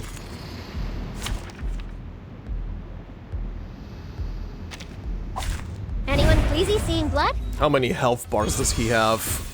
Okay. Okay, that starting barrage help. That was, what was that? 2,000 something? 2,200? Alright, it's gonna be a long one, so I'll see you at the end. Okay, this is going. This guy's dead. This guy is dead. That ult is gonna overfinish him. Is the ult even gonna go off? Oh, it will, okay. There we go. The last 22 health bars. Well.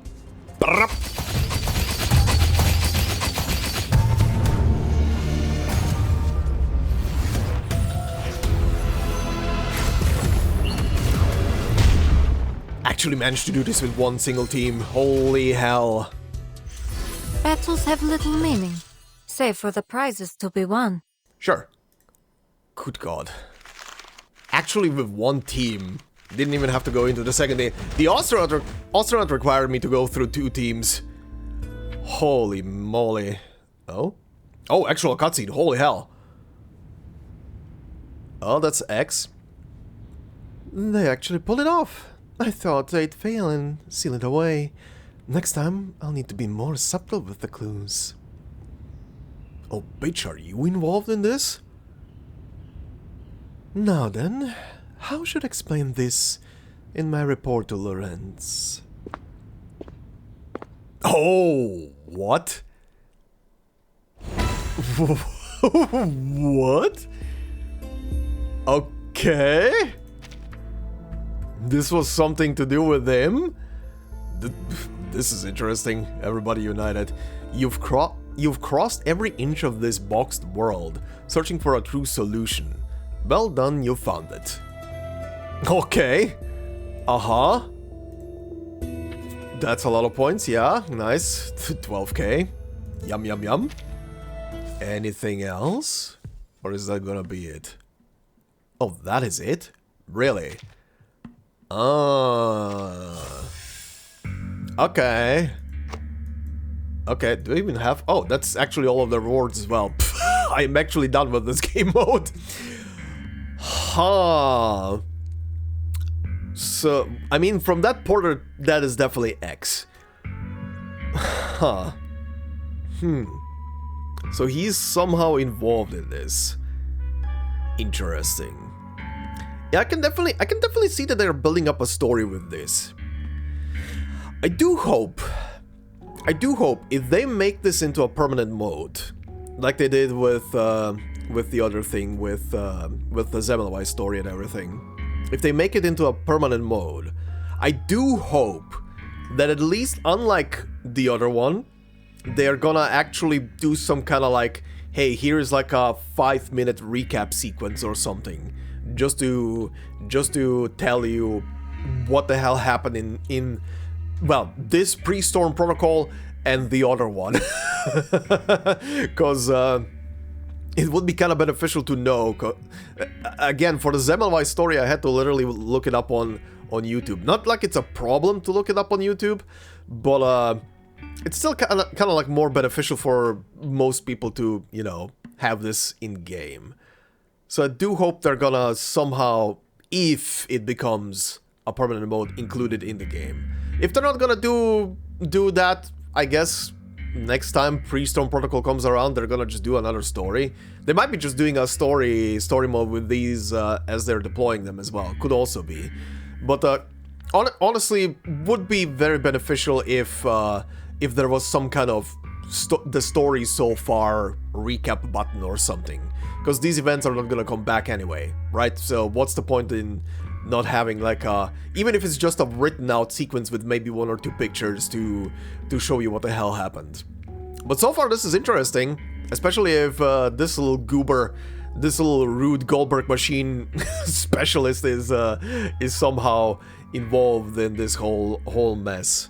But yeah, overall, I mean, gameplay wise it was fun. I will though say that this needs to be fixed.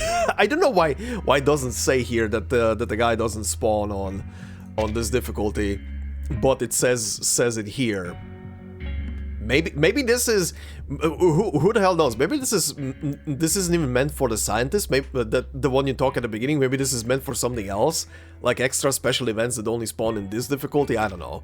But quite honestly, again, like I said, when it comes to story should not really be in like super high difficulty stuff, unless your entire game is super high difficulty from the very beginning. Then it doesn't matter. Then it literally won't matter. But considering, you know, this is still a story-driven game and everything, story should never be behind like super high difficulty stuff. But anyway, at least 135 isn't too bad, but then again, I'm talking about from the perspective of someone who at least has units that can do this mode. So I don't know how well that is, but anyway, gameplay mode is definitely fun and interesting to do, and the little events are also kind of quirky and fun to witness and run into. So we'll see what happens with this in the future. If it's gonna be a permanent mode in the future, great. If it's gonna continue like this, still great, but kind of hope that if that's the case gonna be, then that they keep some kind of log that's gonna inform people of the story so far in the previous Pre-Storm protocols. But yeah, anyway, this is it for Pre-Storm Protocol. So considering I'm gonna go and now start recording the last evenings on Earth, I guess after this comes the outro. So well, I'll see you there, I guess. This is awkward. Anyway, move on.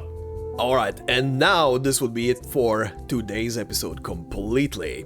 Pre-Storm Protocol is done. Like I said there at the end of the Pre-Storm Protocol as well. Pretty fun game mode. If they do really plan to make this thing a permanent game mode, maybe in some kind of capacity in the future. I mean, it's definitely building up with more story right now, so maybe. I do really hope they're gonna have some kind of recap in the future, unlike what the other permanent game mode has currently, which does have nothing as a recap of what happened before it, considering a whole ass 1 hour long story was in an event. But I do hope they actually think about it and actually... I hope someone suggests to them to actually do like a, hey, here is what happened up until now, to give you the quick and dirty about what the shit went down there, right? It would be kind of beneficial, I would say. But yeah, overall, fun game mode. I just hope they don't do the thing in the future where they place like actual story behind high difficulties. Again, not really a fan of that, but anyway, I already said enough about that. But we'll see. We'll see what comes, and I'm looking forward to the rest of the story. So next time we'll continue and see where this leads. Also, very quickly, I don't think I mentioned this at the beginning, unless I'm forgetting right now, because it's been like 3 hours or 4 hours since I started recording. But just in case, to repeat myself very quickly, considering that obviously last evenings on Earth, I will not be able to do the character stories for... Who were they even? Oh yeah, wait, no, they were for Barcarola and Fatutu, right. Those were the two character stories. Considering I won't be able to cover those until they get re-added into the game in the future, when we're gonna be done with last evenings on Earth, with the whole story thing, I think in the last episode I'm only gonna be watching the main trailer for this thing, just to get that one in, and I'm gonna leave the character trailers for when the character stories come back, and then just pair the trailer with the character story. I think that makes the most logical sense to have it with the titular thing, right? But that will be for the future. For now, thank you guys very much for watching. I hope you enjoyed. If you did so, please consider leaving a like. It will help out a lot. If you're new to the channel, consider subscribing. And if you want to support more directly, memberships are open on the channel. And as I always say, no video will be behind a membership. It's below there for support. So thank you very much to all the members already doing so. And I hope you all have a fantastic day wherever you are. And I will see you in the next one. Until then, bye-bye.